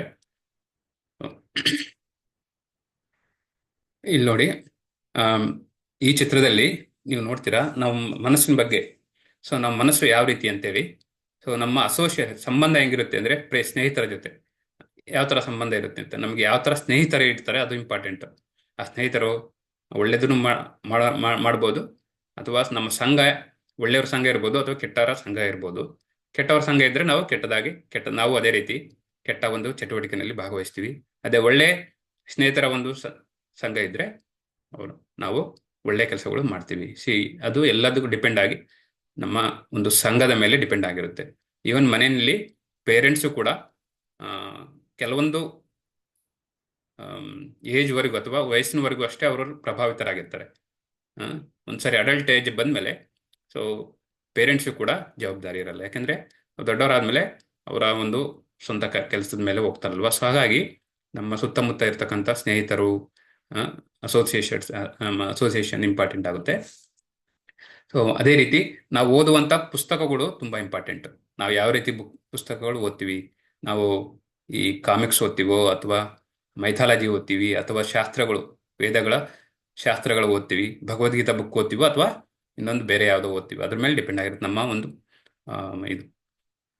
ನಮ್ಮ ಒಂದು ಜೀವನದ ಒಂದು ವೃದ್ಧಿ. ಸೊ ಅದೇ ರೀತಿ ಚಲನಚಿತ್ರಗಳು, ಮೂವೀಸ್, ಯಾವ ಥರ ಮೂವೀಸ್ ನೋಡ್ತೀವಿ. ಸೊ ಈಗಿನ ಮೂವಿಗಳು ನೀವು ನೋಡೋಕೆ ಹೋದರೆ ಬಿಟ್ಟರೆ ಅದರಲ್ಲಿ ಬಡಿಯೋದು ಮತ್ತು ಈ ಥರ ಇದೆ. ಆ ಥರದ್ದು ಬಿಟ್ಟರೆ ಇನ್ನೇನಿರಲ್ಲ ಅದರಲ್ಲಿ. ಒಬ್ಬ ಹೀರೋ ಬರ್ತಾನೆ, ಅವನು ಅಷ್ಟು ಜನನ ಹೊಡೆದಾಕೋದು, ಅವನು ಹೀರೋ ಆಗೋದು. ಬಟ್ ಅವನ ಇಂದಿನ ರಿಯಲ್ ಲೈಫ್ ನೋಡಿದರೆ ಅವನಿಗೆ 4 ಜನ 5 ಜನ ಹೆಣ್ಮಕ್ಳ ಜೊತೆ ಸಂಬಂಧ ಇರುತ್ತೆ. ಅಂಥವ್ರನ್ನ ನಾವು ಹೀರೋ ಅಂತ ಹೇಳಿ ಪೂಜೆ ಮಾಡ್ತೀವಿ. ಅವನು ರಿಯಲ್ ಹೀರೋನ ಹೇಳಿ. ಸೊ ನಮ್ಮ ರಿಯಲ್ ಹೀರೋ ಶ್ರೀಕೃಷ್ಣ. ಅವನ ಜೊತೆ ಈ ಮೂವಿನಲ್ಲಿ, ಧಾರಾವಾಹಿನಲ್ಲಿ ಇರೋ ಹೀರೋಗಳು, ಹೀರೋಯಿನ್ಗಳು ಅವರೆಲ್ಲ ಹೆಂಗೆ ಅಂದರೆ ಅವರ ಸಂಬಂಧಗಳು ನೀವು ರಿಯಲ್ ಆಗಿ ನೋಡಿದರೆ ಇವ್ರನ್ನ ನಾವು ನೋಡ್ಬೇಕಾ ಅನಿಸುತ್ತೆ. ಹಾಗಾಗಿ ನಮ್ಮ ಜನಗಳು ಅದನ್ನು ಅವರಿಗೆ ಎಷ್ಟು ಟೈಮ್ ಸ್ಪೆಂಡ್ ಮಾಡ್ತಾರೆ ನೋಡಿ. ನಾವು ಕೇಳ್ತಕ್ಕಂಥ ಸಂಗೀತ ಕೂಡ, ಸೊ ನಿಮಗೆ ಯೂಟ್ಯೂಬಲ್ಲಿ ಹೋದರೆ ದೇವರ ಒಂದು ಸಂಗೀತಗಳು, ಈವನ್ ಫಾರಿನ್ ಸಿಂಗರ್ಸು ಕೂಡ ಎಷ್ಟು ಚೆನ್ನಾಗಿ ಆಡಿದ್ದಾರೆ ಅಂತಂದರೆ ತುಂಬ ಇದ್ದಾವೆ. ಅದನ್ನೇ ಕೇಳ್ಬೋದು. ಅದು ಬಿಟ್ಟು ನಾವು ಬೇರೆ ಬೇರೆ ಮೂವಿ, ಚಿತ್ರಗಳ ಸಂಗೀತಗಳನ್ನು ನಾವು ಕೇಳ್ತಾ ಹೋದರೆ ನಮ್ಮ ಮನಸ್ಸು ಬೇರೆ ಕಡೆ ಒಂದು ಜಾರುತ್ತೆ ಅಂತ. ಸೊ ಅದೇ ರೀತಿ ಇದು ಮನಸ್ಸಿನ ಯಾವ ರೀತಿ ಕಾರ್ಯವಿಧಾನ ನಡೆಯುತ್ತೆ ಅಂತ, ಮೈಂಡು ಯಾವ ರೀತಿ ವರ್ಕ್ ಆಗುತ್ತೆ ಅಂತ ನೆನ್ನೆನೂ ಹೇಳಿದ್ದು. ಸೊ ಅದೇ ರೀತಿ ನಮ್ಮ ಆಲೋಚನೆಗಳು ಯಾವ ರೀತಿ ಇರ್ತವೆ ಅಂತ, ಸುಮಾರು ನಮಗೆ ಆಸೆಗಳು ಇರ್ತವೆ. ಆಮೇಲೆ ಹಿಂದಿನ ಅನುಭವಗಳು ಏನು ನಮಗೆ ಎಕ್ಸ್ಪೀರಿಯನ್ಸ್ ಇರುತ್ತೆ, ಅದೆಲ್ಲ ನಮ್ಮ ಮನಸ್ಸಲ್ಲಿ ಓಡಾಡ್ತಾ ಇರುತ್ತೆ. ಒಂದು ಆಲೋಚನೆಗಳ ಉಗ್ರಾಣ ಅಂತ ಹೇಳ್ತಾರೆ. ಅಷ್ಟು ಯೋಚನೆಗಳು ಒಂದು ಸರಿ ಬಿಟ್ಟರೆ ಇಲ್ಲಿಂದ ಏನೇನೋ ಥಿಂಕ್ ಮಾಡುತ್ತೆ, ಇಲ್ಲಿಂದ ಎಲ್ಲಿಗೋ ಹೋಗುತ್ತೆ, ಮತ್ತೆ ಒಂದು ಕ್ಷಣದಲ್ಲಿ, ಮತ್ತೆ ಇನ್ನೊಂದು ಕ್ಷಣದಲ್ಲಿ ಮನಸ್ಸು ಇನ್ನೊಂದು ಕಡೆ ಹೋಗುತ್ತೆ. ಸೊ ಅದು ಒಂದು ಆಲೋಚನೆಗಳ ಉಗ್ರಾಣ. ಆ ಉಗ್ರಾಣದಲ್ಲಿ ಆ ಮನಸ್ಸು ಆ ಇಂದ್ರಿಯಗಳ ಮೂಲಕ ಕೆಲಸ ಮಾಡುತ್ತೆ. ಸೊ ನನಗೆ ಇವಾಗ ಏನೋ ಒಂದು ಜಾಮೂನ್ ತಿನ್ಬೇಕು ಅನ್ನಿಸ್ತು, ಅದು ನಾಲ್ಗೆಗೆ. ಆಗ ಮನಸ್ಸು ಹೇಳುತ್ತೆ ಎಲ್ಲಿ ಸಿಗುತ್ತೆ ಅಥವಾ ಹೆಂಗೆ ತಿನ್ನೋದು ಅಂತೇಳಿ. ಸೊ ಅದನ್ನ ನಿಗ್ರಹ ಮಾಡೋದು ಕಂಪ್ಲೀಟಾಗಿ ಬುದ್ಧಿ. ಮನಸ್ಸನ್ನು ನಿಗ್ರಹ ಮಾಡೋದು ಯಾವುದು? ಬುದ್ಧಿ. ಸೊ ಆ ಬುದ್ಧಿಗೆ ನಾವು ಇಂಪಾರ್ಟೆಂಟ್ ಕೊಡಬೇಕು. ಸೊ ಆ ಬುದ್ಧಿಗೆ ಇನ್ಫಾರ್ಮೇಷನ್ ಹೆಂಗೆ ಸಿಗುತ್ತೆ? ಸೊ ನಮಗೆ ನಮ್ಮ ಈ ಶಾಸ್ತ್ರಗಳು ಓದೋದ್ರ ಮೂಲಕ ಯಾವುದು ಒಳ್ಳೆಯದು, ಯಾವುದನ್ನು ಮಾಡಿದರೆ ಕೆಟ್ಟದು, ಯಾವುದು ಒಳ್ಳೆಯದು ಅಂತೇಳಿ ಸೊ ಅದು ಸಿಗುತ್ತೆ. ಸೊ ನಾವೊಂದ್ಸರಿ ಥಿಂಕ್ ಮಾಡಿದರೆ, ಏನಾದರೂ ಒಂದು ಪರ್ಚೇಸ್ ಮಾಡಬೇಕು ಅಂತ ಥಿಂಕ್ ಮಾಡಿದ್ರೆ ಸಾವಿರಾರು ದಾರಿಗಳು ಸಿಗ್ತವೆ ಅದಕ್ಕೆ, ಆ ಕೆಲಸ ಮಾಡೋದಕ್ಕೆ. ಓಕೆ, ಇವತ್ತು ಒಂದು ಕಾರ್ ತಗೋಬೇಕು ಅಂತ ನಾನು ಅಂದ್ಕೊಂಡ್ರೆ, ದೊಡ್ಡ ಕಾರು, ಆಗ ನನ್ನ ಮೈಂಡಲ್ಲಿ ಅದಕ್ಕೆ ಯಾವ ರೀತಿ ಅದಕ್ಕೆ ಹಣ ಹೊಂಚಬೇಕು ತಗೊಳ್ಳೋದಕ್ಕೆ ಸುಮಾರು ದಾರಿಗಳು ತೋರಿಸುತ್ತೆ ಇದು ಮನಸ್ಸು. ಅದರಲ್ಲಿ ಕೆಟ್ಟ ದಾರಿನೂ ಇರ್ಬೋದು, ಒಳ್ಳೆ ದಾರಿನೂ ಇರ್ಬೋದಲ್ವಾ.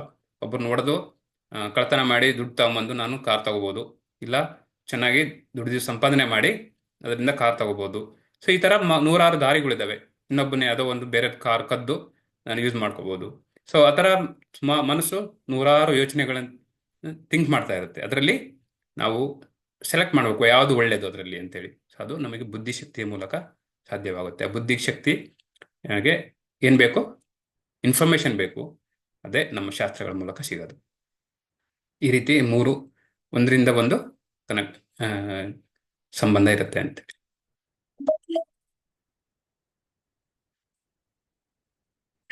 ಸೊ ಇನ್ನೊಂದು ನೆಕ್ಸ್ಟ್ ಶ್ಲೋಕದಲ್ಲಿ, ಶ್ಲೋಕ ಏನು ಹಾಕಿಲ್ಲ ಇಲ್ಲಿ.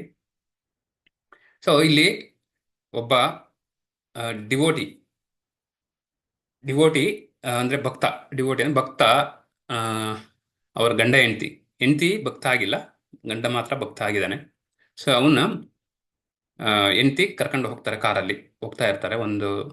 ಹೋಗ್ಬೇಕಾದ್ರೆ ಒಂದು ಕಡೆ ಹೋದಾಗ ಅಲ್ಲಿ ಫುಲ್ ರೋಡಿಂದ ಪಕ್ಕದಲ್ಲೆಲ್ಲ ಕಂಪ್ಲೀಟಾಗಿ ಗೋಲ್ಡು, ಜ್ಯುವೆಲ್ಸು ಆ ಥರ ಫುಲ್ಲು ಬಿದ್ದಿರುತ್ತೆ ರೋಡ್ ಪಕ್ಕದಲ್ಲಿ. ಅಲ್ಲೆಲ್ಲ ಕಂಪ್ಲೀಟಾಗಿ ಬಂಗಾರ ಮತ್ತೆ ಜ್ಯುವೆಲ್ಸು ಆ ಥರ ತುಂಬ ಹಣನೂ ಇರ್ಬೋದು, ಫುಲ್ಲು ಬಿದ್ದಿರುತ್ತೆ. ಅವರ ಅವರ ಗಂಡ ಬಂದು ಭಕ್ತ, ಆ, ಶ- ಶ್ರೀಕೃಷ್ಣನ ಭಕ್ತ, ಅವನು ಹೆಂಡತಿ ಭಕ್ತ ಎಲ್ಲ. ಸೊ ಅವನಿಗೆ ಡಿವೋಟಿ ಆದವನಿಗೆ ಪಕ್ಕದಲ್ಲೆಲ್ಲ ಹಣ ಮತ್ತೆ ಗೋಲ್ಡ್ ಚಿನ್ನ ಎಲ್ಲ ಬಿದ್ದಿದ್ರು ಕೂಡ ಅವನಿಗೇನು ವಿಚಲಿತನೇ ಆಗೋದಿಲ್ಲ ಅವನು.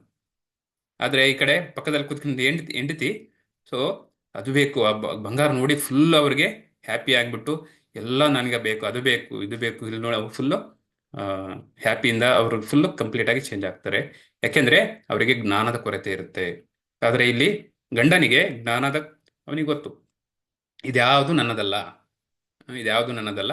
ಮತ್ತೆ ಸೊ ಅವನಿಗೆ ಗೊತ್ತು, ಶಾಸ್ತ್ರದಲ್ಲಿ ಹೇಳಿರೋದು ಸಮಾನ ದೃಷ್ಟಿ. ಇವನ್ ಕಲ್ಲಿ ನೋಡಿ ಚಿತ್ರದಲ್ಲಿ ಕಲ್ಲು ಮತ್ತೆ ಈ ಗೋಲ್ಡ್ಗೂ ಏನು ಡಿಫ್ರೆನ್ಸ್ ಇಲ್ಲ. ನಿಜವಾದ ಒಂದು ಜ್ಞಾನಿ ಆದವನು ಅವನು ಈ ಗೋಲ್ಡಿಗೂ ಕಲ್ಲಿಗೂ ಏನು ಡಿಫ್ರೆನ್ಸ್ ತೋರಿಸೋದಿಲ್ಲ. ಏಕೆಂದ್ರೆ ಈ ಗೋಲ್ಡ್ ಸಿಕ್ತು ಅಂದ್ರೆ ಅದು ಖಂಡಿತವಾಗಿ ನಮ್ದಲ್ಲ. ಆ ಗೋಲ್ಡ್ ನಮ್ದಾಗಿದ್ರೆ ಅದು ಬೇರೆಯವ್ರದಲ್ವಾ. ಸೊ ಅದಕ್ಕೆ ಅವರು ಅಷ್ಟೊಂದು ವ್ಯಾಲ್ಯೂ ಕೊಡೋದಿಲ್ಲ. ಸೊ ಇವನ್ ಕಲ್ಲಿಗೂ ಅದಕ್ಕೂ ಏನು ಡಿಫ್ರೆನ್ಸ್ ವ್ಯತ್ಯಾಸನ ತೋರಿಸೋದಿಲ್ಲ ನಿಜವಾದ ಜ್ಞಾನಿ ಆದವನು ಅಂತೇಳಿ. ಅಷ್ಟಾಂಗ ಯೋಗ ಇವಾಗ ನಿಜವಾದ ಒಂದು ಈ ಅಧ್ಯಾಯದ ಒಂದು ಮುಖ್ಯವಾದ ಒಂದು ಪರಿಧಿಗೆ ಬಂದಿವಿ. ಅಷ್ಟಾಂಗ ಯೋಗದಲ್ಲಿ ಸೊ ಒಟ್ಟು ಅಷ್ಟ ಅಂದ್ರೆ 8. ಸೊ ಯೋಗ 8 ಅಂಗ, ಅಷ್ಟ ಮತ್ತೆ ಅಂಗ, 8 ಅಂಗಗಳ ಒಂದು ಯೋಗ ಇದು ಮುಖ್ಯವಾಗಿ ಕೃಷ್ಣ ಹೇಳ್ತಿರೋದು.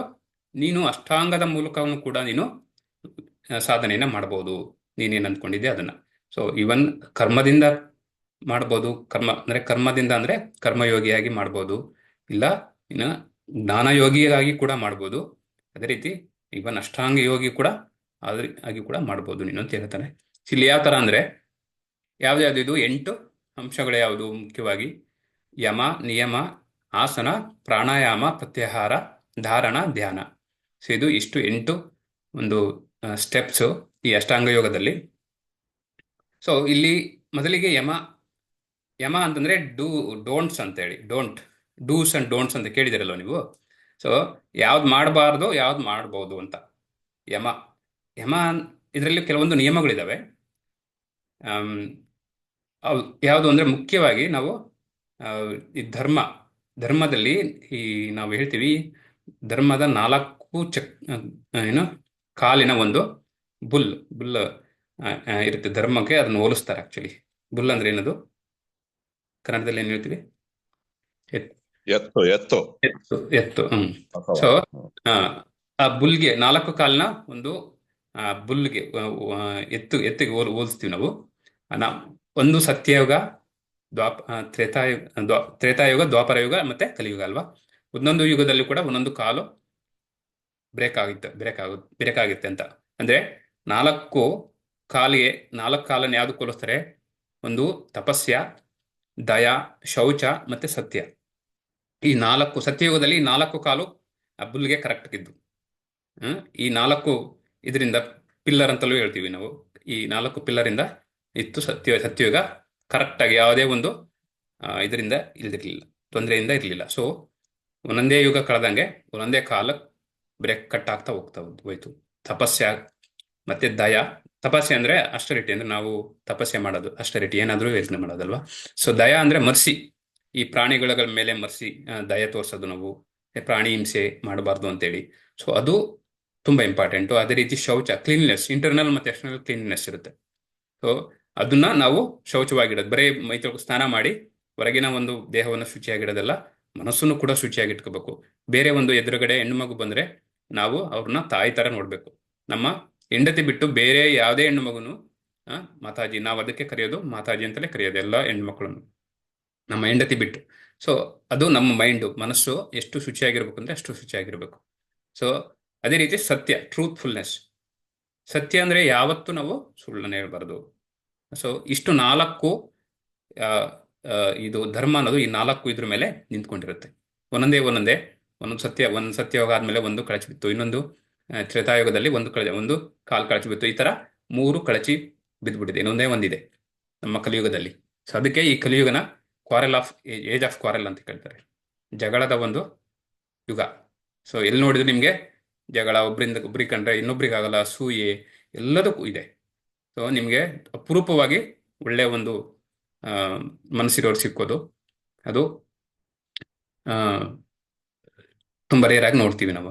ಸೊ ಇದು ಯಮ ಮತ್ತೆ ನಿಯಮ ಅಂದ್ರೆ. ಯಮ ಅಂತಂದ್ರೆ ಡೋಂಟ್ಸ್.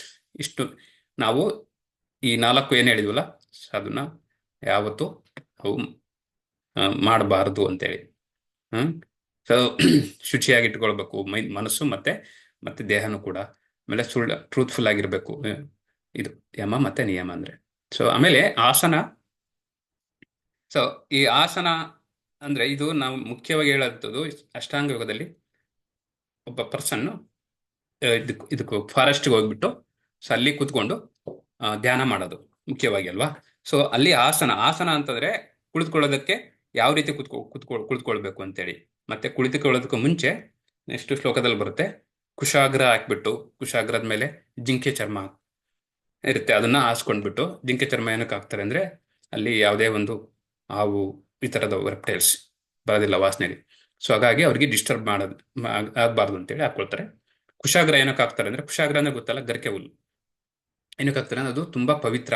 ನಿಮ್ಗೆ ಯಾವ್ದಾದ್ರು ಒಂದು ಪೂಜೆ ಮಾಡ್ಬೇಕಾದ್ರೆ ನೋಡಿ, ಸತ್ಯನಾರಾಯಣ ಪೂಜೆ ಮಾಡ್ಬೇಕಾದ್ರೆ ಯಾವಾಗ ನಿಮ್ಮ ಕೈಯಲ್ಲಿ ಇಲ್ಲಿಗೆ ಒಂದು ಇದನ್ನ ಇಷ್ಟುದ್ದ ಕಟ್ಕೊಂತಾರೆ ನೋಡಿದ್ದೀರಾ ನೀವು, ಅಥವಾ ನೀರನ್ನ ಹಾಕಕ್ಕೆ ತಗೊಳ್ತಾರೆ. ಸೊ ಅದು ಕುಶಾಗ್ರ. ಸೊ ಅದು ತುಂಬಾ ಆಸ್ಪೀಷಿಯಸ್, ಒಂದು ಪುಣ್ಯದ ಒಂದು ಹುಲ್ಲು. ಸೊ ಅದನ್ನ ಹಾಕ್ಬಿಟ್ಟು ಅದ್ರ ಮೇಲೆ ಜಿಂಕೆ ಚರ್ಮ ಹಾಕ್ಬಿಟ್ಟು ಅದ್ರ ಮೇಲೆ ಕುತ್ಕೊಂಡು ಆ ಪೊಸಿಷನ್ ಕೂಡ ಎಕ್ಸ್ಪ್ಲೈನ್ ಮಾಡಿದ್ದಾರೆ ಕ್ಲೀನಾಗೆ, ಎಷ್ಟು ರೈಟ್ ಆಗಿ ಕೂತ್ಕೋಬೇಕು, ಯಾವ ಥರ ಕೂತ್ಕೋಬೇಕು ಅಂತೇಳಿ. ಸೊ ಅದರ ಆಸನ. ಆಮೇಲೆ ಪ್ರಾಣಾಯಾಮ ಅಂತಂದ್ರೆ ನಮ್ಮ ಉಸಿರಿನ ನಿಯಂತ್ರಣ ಮಾಡೋದು. ಸೊ ಬ್ರೀತ್ ಕಂಟ್ರೋಲ್ ಅಂತೇಳಿ, ಬ್ರೆತ್ ಕಂಟ್ರೋಲ್. ಅದನ್ನ ಉಸಿರನ್ನು ನಿಯಂತ್ರಣ ಮಾಡಿ ಕುತ್ಕೊಂಡಾದ ತಕ್ಷಣ ಕಂಪ್ಲೀಟ್ ಆಗಿ ಉಸಿರಲ್ಲಿ ನಮ್ಮ ಇದನ್ನ ಬ್ರೆತ್ ಕಂಟ್ರೋಲ್ ಮಾಡ್ಕೋಬೇಕು. ಸೊ ಆನಂತರ ಪ್ರತ್ಯಾಹಾರ ಅಂದ್ರೆ ನಮ್ಮ ಇಂದ್ರಿಯಗಳು ಎಲ್ಲೆಲ್ಲೋ ಹೋಗಿರ್ತಾವಲ್ವಾ, 5 ಇಂದ್ರಿಯಗಳು: ಕಣ್ಣು, ಮೂಗು, ಬಾಯಿ, ನಾಲ್ಗೆ, ಚರ್ಮ. ಸೊ ಇವು ಇಂದ್ರಿಯಗಳು ಒಂದೊಂದು ಕಡೆ ಹೋಗಿರ್ತವೆ ಒಂದೊಂದು. ಸೊ ಅವನ್ನೆಲ್ಲ ತಗೊಂಡ್ಬಂದು ಎಳ್ಕೊಂಡು ಬಂದು ಒಂದೇ ಕಡೆ ಕಾನ್ಸಂಟ್ರೇಷನ್ ಮಾಡೋದು ಅದು. ಸೊ ಇಂದ್ರಿಯಗಳ ಹಿಂತೆಗೆದುಕೊಳ್ಳುವಿಕೆ ಅಂತ ಹೇಳ್ತಾರೆ ಕನ್ನಡದಲ್ಲಿ. ಸೊ ಒಂದ್ ಕಡೆ ನಾವು ಕಾನ್ಸಂಟ್ರೇಷನ್ ಮಾಡೋದು, ಬೇರೆ ಕಡೆಯಿಂದ ಎಲ್ಲವೂ ತಗೊಂಡ್ಬಂದು. ಆನಂತರ ಧಾರಣ ಅಂದ್ರೆ ನಮ್ಮ ಮನಸ್ಸನ್ನು ನಿಗ್ರಹ ಮಾಡಿಬಿಟ್ಟು ಕಂಟ್ರೋಲ್ ಮಾಡೋದು ಕಂಪ್ಲೀಟ್ ಆಗಿ ಒಂದು ಇದ್ರ ಮೇಲೆ, ಪರಮಾತ್ಮನ ಮೇಲೆ. ಸೊ ಅದು ಧಾರಣ. ಸೊ ಧ್ಯಾನ ಅಂದ್ರೆ ಮೆಡಿಟೇಷನ್. ನೀವೆಲ್ಲ ಆಯ್ತು. ಇವಾಗ ಇಂದ್ರಿಯಗಳನ್ನೆಲ್ಲ ಒಂದ್ ಕಡೆ ತಂದ್ರಿ, ಮೈಂಡು ಕೂಡ ಒಂದ್ ಕಡೆ ತಂದ್ರಿ.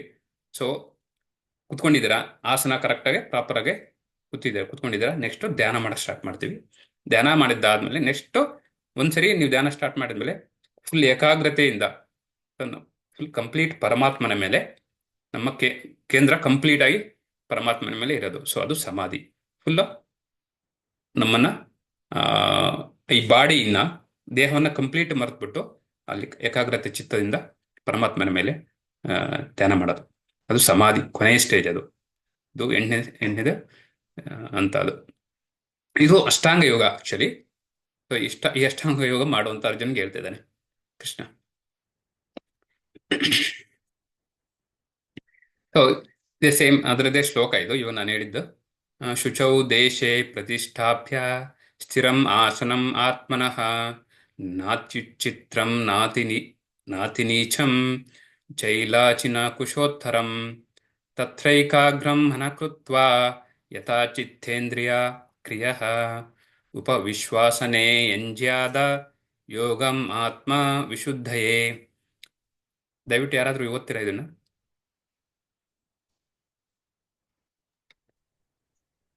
ಯೋಗಾಭ್ಯಾಸ ಮಾಡಲು ವ್ಯಕ್ತಿಯು ಅನುರೂಪವಾದ ಸ್ಥಳಕ್ಕೆ ಹೋಗಿ ಕುಶಾಗೋಪುರವನ್ನು ನೆಲದ ಮೇಲೆ ಹಾಕಿ ಅದನ್ನು ಜಂತು, ಚರ್ಮ ಮತ್ತು ಮಾಳ ವಿಷಯದ ಕುಶಲ ವಸ್ತ್ರದಿಂದ ಮುಚ್ಚಬೇಕು.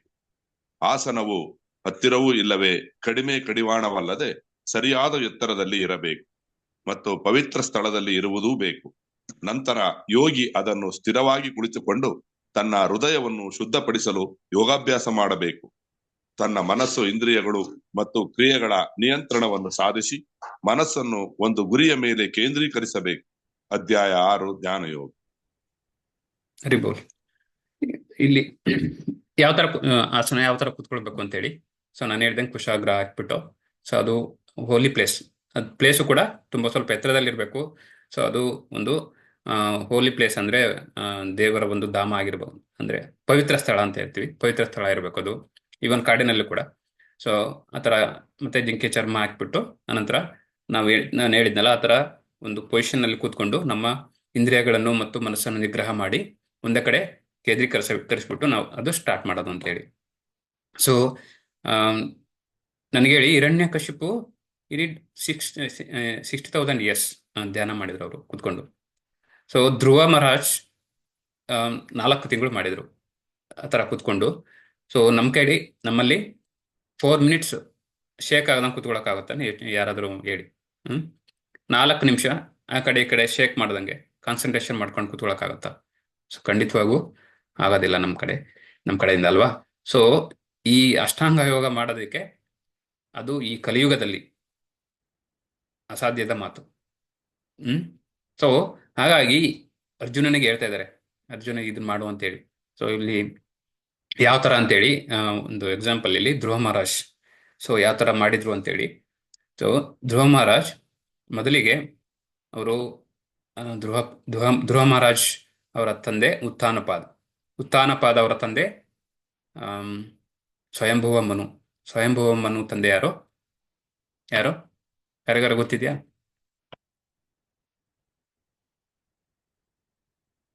ಮೊನ್ನೆ ಹೇಳಿದ್ನಲ್ಲ ಸ್ವಯಂಭುವ ಮನು. ಸೊ ಅವರು ಬ್ರಹ್ಮರ ಮಗ. ಸೊ ಬ್ರಹ್ಮನ ಮಗ ಸ್ವಯಂಭುವ ಮನು ಮಗ ಯಾರು? ಉತ್ಥಾನಪಾದನ ಮಗ ಧ್ರುವ ಮಹಾರಾಜ್. ಸೊ ಉತ್ಥಾನಪಾದಗೆ 2 ಹೆಂಡತಿಯರು, ಸುನೀತಿ ಮತ್ತೆ ಸುರುಚಿ ಅಂತ 2 ಹೆಂಡತಿಯರು. ಸುನೀತಿ ಮಗ ಧ್ರುವ. ಹೆಸರು ಕೇಳಿದ್ರೆ ಹೋಗ್ಲಿ ಧ್ರುವ ಮಹಾರಾಜ್. ಧ್ರುವ ನಕ್ಷತ್ರ ಗೊತ್ತಾ ಹೋಗ್ಲಿ? ಸೊ ಅದ್ರ ಬಗ್ಗೆ ಬರ್ತೀನಿ ಇವಾಗ. ಅದೇ ಸ್ಟೋರಿನೇ ಇದು. ಸೊ ಯಾರಿಗೆ? ಉತ್ಥಾನಪಾದ ಮಗ ಧ್ರುವ. ಇನ್ನೊಬ್ಬ ಅವರು ಸುನೀತಿ ಅಂತ ಒಂದು ಮೊದಲನೇ ಹೆಂಡತಿ ಮಗ, 2ನೇ ಹೆಂಡತಿ ಸುರುಚಿ, ಅವ್ರ ಮಗ ಉತ್ತಮ. ಸೊ ಈ ಧ್ರುವ ಚಿಕ್ಕ ಹುಡುಗ, 5 ವರ್ಷ 6 ವರ್ಷ ಮಗು. ಇವರು ಉತ್ಥಾನಪಾದ ರಾಜ್ಯಭಾರ ಆಳ್ತಾ ಇರ್ತಾರೆ. ಆ ಟೈಮಲ್ಲಿ ಸಿಂಹಾಸನ ಮೇಲೆ ಕೂತಿರ್ತಾರೆ. ಈ ಟೈಮಲ್ಲಿ ಧ್ರುವ ಚಿಕ್ಕ ಮಗು ಹೋಗಿ ಅವನ ತೊಡೆ ಮೇಲೆ ಕೂತ್ಕೊಳ್ಳೋಕೆ ಹೋಗುತ್ತೆ, ಅವ್ರ ತಂದೆ ತೊಡೆ ಮೇಲೆ. ಆಗ ಅವರ ಮಲತಾಯಿ ಸುರುಚಿ ಸೊ ಅವನ್ನ ಕೈ ಹಿಡಿದು ಎಳೆದು, ನೀನು ಕೂತ್ಕೊಳ್ಳಂಗಿಲ್ಲ ನನ್ನ ಗಂಡನ ಒಂದು ತೊಡೆ ಮೇಲೆ. ಯಾಕೆ ಅವ್ರ ಗಂಡನ ಅವ್ರ ಮೇಲೆ ಅವ್ರ ತೊಡೆ ಮೇಲೆ ಕುತ್ಕೋಬೇಕು ಅಂದ್ರೆ ನೀನು ನನ್ನ ಹೊಟ್ಟೆಯಲ್ಲಿ ಹುಟ್ಟು ಬರಬೇಕು. ಅವಳು ಮಲತಾಯಿ ಆಕ್ಚುಲಿ. ಸೊ ಏನಿದ್ರು ನನ್ನ ಮಗ ಉತ್ತಮ ಇದ್ದಾನೆ, ಅವನಿಗೆ ಮಾತ್ರ ಅದು ಕುತ್ಕೊಳ್ಳೋದಿಕ್ಕೆ ಹಕ್ಕಿದೆ, ನಿನಗಿಲ್ಲ ಅಂತ ಹೇಳ್ತಾಳೆ. ಆಗ ಚಿಕ್ಕ ಮಗು ಅವನು ಹೊತ್ಕೊಂಡು ಮನೆಗೆ ಹೋಗ್ತಾನೆ. ಮನೆಗೆ ಹೋಗ್ಬಿಟ್ಟು ಅವ್ರ ಅಮ್ಮ ಸುನೀತಿ ಅಲ್ಲಿರ್ತಾರೆ ಮನೆಯಲ್ಲಿ. ಹೇಳ್ತಾಳೆ, ಹಿಂಗೆ ಈ ಥರ ನಮ್ಮ ಅಮ್ಮ ಚಿಕ್ಕಮ್ಮ ಈ ಥರ ಹೇಳಿದ ನನಗೆ, ನಮ್ಮ ತಂದೆ ತೊಡೆ ಮೇಲೆ ಕುತ್ಕೊಳ್ಳೋಕೆ ಬಿಟ್ಟಿಲ್ಲ ಅಂತೇಳಿ. ಸೊ ಆಗ Suniti she is very good lady. ಅವ್ರು ಹೇಳ್ತಾರೆ, ಸೊ ಓಕೆ, ತೊಂದರೆ ಇಲ್ಲ, ಕುತ್ಕೊಳಕ್ ಬಿಟ್ಟಿಲ್ಲ ಅಂದರೆ ಅವ್ರೇನು ಇದನ್ನ ಮಾಡಕ್ ಹೋಗಿಲ್ಲ, ಬೈಯಕ್ಕೆ ಹೋಗಿಲ್ಲ ಅಥವಾ ಮತ್ತೊಂದು ಹೇಳಿಲ್ಲ. ಹೋಗಿ ನೀನು ದೇವ್ರ ಹತ್ರ ಹೋಗಿ ಇದನ್ನ ಕೇಳ್ಕೊ, ನಿನಗೇನು ಬೇಕೋ ಅದು ಕೊಡ್ತಾರೆ ಅಂತ. ಸೊ ದೇವರ ಒಂದು ಮೊರೆ ಹೋಗು ಅಂತ ಹೇಳ್ತಾರೆ. ಆಗ ಅವನು 6 ವರ್ಷ ಮಗು ಹೋಗ್ತಾನೆ ಕಾಡಿಗೆ, ದೇವರನ್ನು ಹುಡುಕೊಂಡು ಹೋಗ್ತಾ ಇರ್ತಾರೆ. ಹೋಗ್ತಾ ದಾರಿನಲ್ಲಿ ನಾರದ ಮುನಿ ಬರ್ತಾರೆ. ನಾರದ ಮುನಿ ಹೇಳ್ತಾನೆ, ಎಲ್ಲಿಗೆ ಹೋಗ್ತಾ ಇದೀಯಪ್ಪ ನೀನು? ನಾನು ಈ ಥರ ನಾನು ದೇವರನ್ನ ನೋಡ್ಕೊಂಡು ಹೊರಟಿದ್ದೀನಿ, ನನಗೆ ಈ ಥರ ನಮ್ಮ ತಂದೆ ತೊಡೆ ಮೇಲೆ ಕೂತ್ಕೊಳ್ಳೋಕೆ ಬಿಟ್ಟಿಲ್ಲ ಕತೆ ಹೇಳ್ತಾರೆ ಅವ್ರು. ಆಗ ಅವ್ನು ಹೇಳ್ತಾರೆ, ಅವ್ನು ಚೆಕ್ ಮಾಡ್ತಾರೆ, ನಿನಗೆಲ್ಲ ಆಗುತ್ತಪ್ಪ, ಚಿಕ್ಕ ಮಗು, ಇದೆಲ್ಲ ಕರಡಿ ಚಿರತೆ ಹುಲಿ ಎಲ್ಲ ಇರುತ್ತೆ ಕಾಡಿನಲ್ಲಿ, ಎಲ್ಲ ತಿಂದಾಕ್ಬಿಡುತ್ತೆ, ನಿನ್ನ ಮನೆಗೆ ಹೋಗ್ಬಿಡು, ಯಾಕೆ ಹೋಗ್ತೀಯ ಅಂತ ಅವ್ರನ್ನ ರೆಸ್ಟ್ ಮಾಡಕ್ಕೆ ಹೇಳ್ತಾರೆ. ಇಲ್ಲ, ನಾನು ಬಂದಿದ್ದೀನಿ, ನಾನು ಪೂರೈಸಿ ಹೋಗೋದು ಅಂತ ದೃಢ ಇದರಿಂದ ಮತ್ತೆ ಹೇಳ್ತಾರೆ. ಆಗ ನಾರದ ಮುನಿ ಹೇಳ್ತಾರೆ, ಓಕೆ, ನೀನು ಆದ್ರೆ ಒಂದು ಕೆಲಸ ಮಾಡು, ನೀನು ಒಂದು ಮಂತ್ರ ಹೇಳ್ತೀನಿ, ಆ ಮಂತ್ರ ಹೇಳು, ನಮೋ ಭಗವತೆ ವಾಸುದೇವಾಯ ನಮಃ. ಸೊ ಇದನ್ನ ಕಂಪ್ಲೀಟ್ ಆಗಿ ಕಂಟಿನ್ಯೂಸ್ ಆಗಿ ಇದನ್ನ ಧ್ಯಾನ ಮಾಡು, ಸೊ ನಿನಗೆ ದೇವರು ಸಿಗ್ತಾರೆ ಅಂತೇಳಿ ಹೇಳ್ತಾರೆ. ಆಗ ಹೋಗ್ತಾನೆ, ಅವ್ನ ಕಾಡಲ್ಲಿ ಹೋಗ್ಬಿಟ್ಟು ಕೂತ್ಕೊಂಡು ಧ್ಯಾನ ಮಾಡಕ್ಕೆ ಸ್ಟಾರ್ಟ್ ಮಾಡ್ತಾನೆ. 6 ತಿಂಗಳು ಧ್ಯಾನ ಮಾಡ್ತಾರೆ ಅವರು.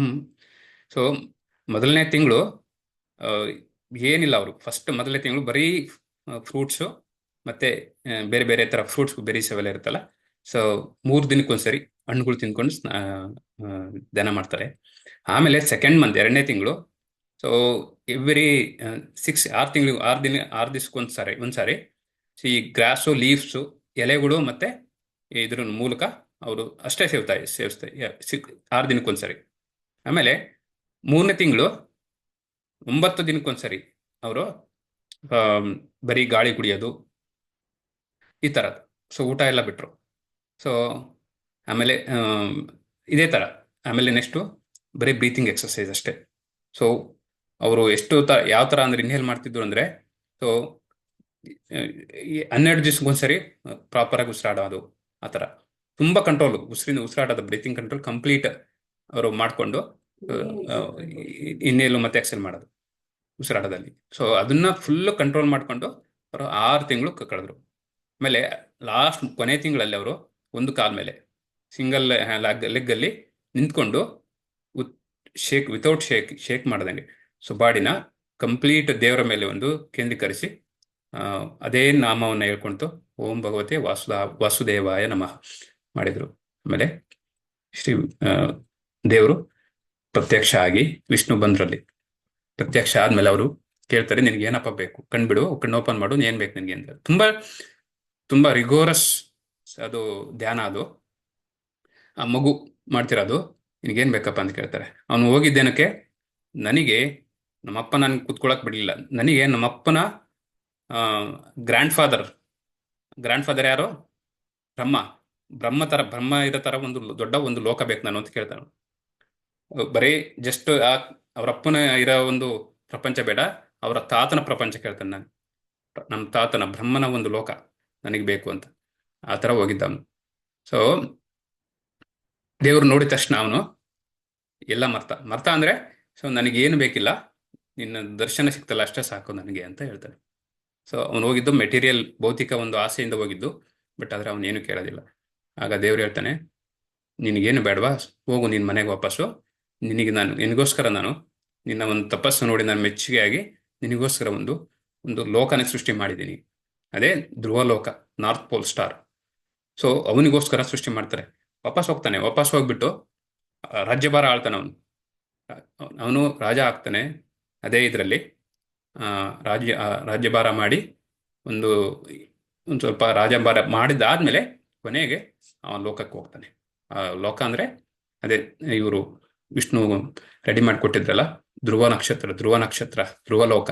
ಅಲ್ಲಿ ಹೋಗಿ ಒಂದು ಕಂಪ್ಲೀಟ್ ಸಪ್ರೇಟ್ ಲೋಕನೇ ಮಾಡಿಕೊಟ್ರು ಅವನಿಗೆ. ಜಸ್ಟ್ ಹೋಗಿದ್ದೇನಕ್ಕೆ, ಒಂದು ಚಿಕ್ಕದಾಗಿ ನಮ್ಮ ತಂದೆ ನನ್ನ ಕುತ್ಕೊಳಕ್ ಬಿಟ್ಟಿಲ್ಲ ಅಂದಿದ್ಕೆ. ಸೊ ಆ ಥರ. ಸೊ ಇವನ್ ನಾವು ಮೆಟೀರಿಯಲ್ ಆಸೆ, ಭೌತಿಕ ಆಸೆಯಿಂದನೂ ದೇವ್ರ ಹತ್ರ ಹೋದ್ರೆ ಖಂಡಿತವಾಗೂ ನಾವು ಕೇಳೋದ ಅವಶ್ಯಕತೆ ಇಲ್ಲ. ಅವ್ರಿಗೆ ಗೊತ್ತು ನಮ್ಗೆ ಏನ್ ಬೇಕು ಏನ್ ಬೇಡ ಅಂತೇಳಿ. ಸೊ ಈ ತರ ಇದು ಧ್ಯಾನ ಅಂದ್ರೆ ಆ ಥರ ಇರಬೇಕು. ಸೊ ನಾವು ಕಾಡೊಳಗೆ ಕೂತ್ಕೊಂಡು ಅಥವಾ ದೇವ್ರ ಹತ್ರ ಮುಂದೆ 5 ನಿಮಿಷ ನಿಂತ್ಕೊಂಡು ನಮ್ಮ ಮನಸ್ಸು ಎಲ್ಲೆಲ್ಲೋ ಹೋಗಿರುತ್ತೆ, ಕಣ್ಣು ಮಾತ್ರ ಮುಚ್ಚಿರ್ತೀವಿ, ಕೈ ಮುಗ್ದಿರ್ತೀವಿ ಅಷ್ಟೇ. ಹಿಂಗೆ ದೇವರಿಗೆ ಅದು ಏನು ಆರಾಧನೆ ಅನ್ಸುತ್ತಾ ಅದು. ಸೊ ಆ ಥರ ಧ್ಯಾನ ಅಂದ್ರೆ ಆ ಥರ ಇರಬೇಕು. ತುಂಬಾ ಈಗಿನ ಈ ಕಾಲದಲ್ಲಿ ಆ ಥರ ಮಾಡೋದು ಕಷ್ಟ, ಬಟ್ ನಮ್ಮಲ್ಲಿ ಇರ್ತಕ್ಕಂಥದ್ದು ಸಿನ್ಸಿಯರ್ ಆಗಿರ್ಬೇಕಷ್ಟೇ.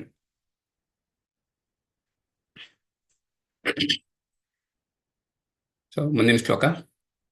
ಸಮಂ ಕಾಯ ಶಿರೋಗ್ರೀವಂ ಧಾರಯನ್ನ ಚಲಂ ಸ್ಥಿರಃ ಸಂಪ್ರೇಕ್ಷ್ಯ ನಾಸಿಕಾಗ್ರಂ ಸ್ವ ದಿಶಾಶ್ಚ ನವಲೋಕಯನ್ ಪ್ರಶಾಂತಾತ್ಮ ವಿಗತಭೀರ್ಬ್ರಹ್ಮಚಾರಿ ವ್ರತೆ ಸ್ಥಿತಃ ಮನ ಸಂಯಮ್ಯ ಮಚ್ಚಿತ್ತೋ ಯುಕ್ತ ಅಸೀತ್ ಮತ ಪರಃ.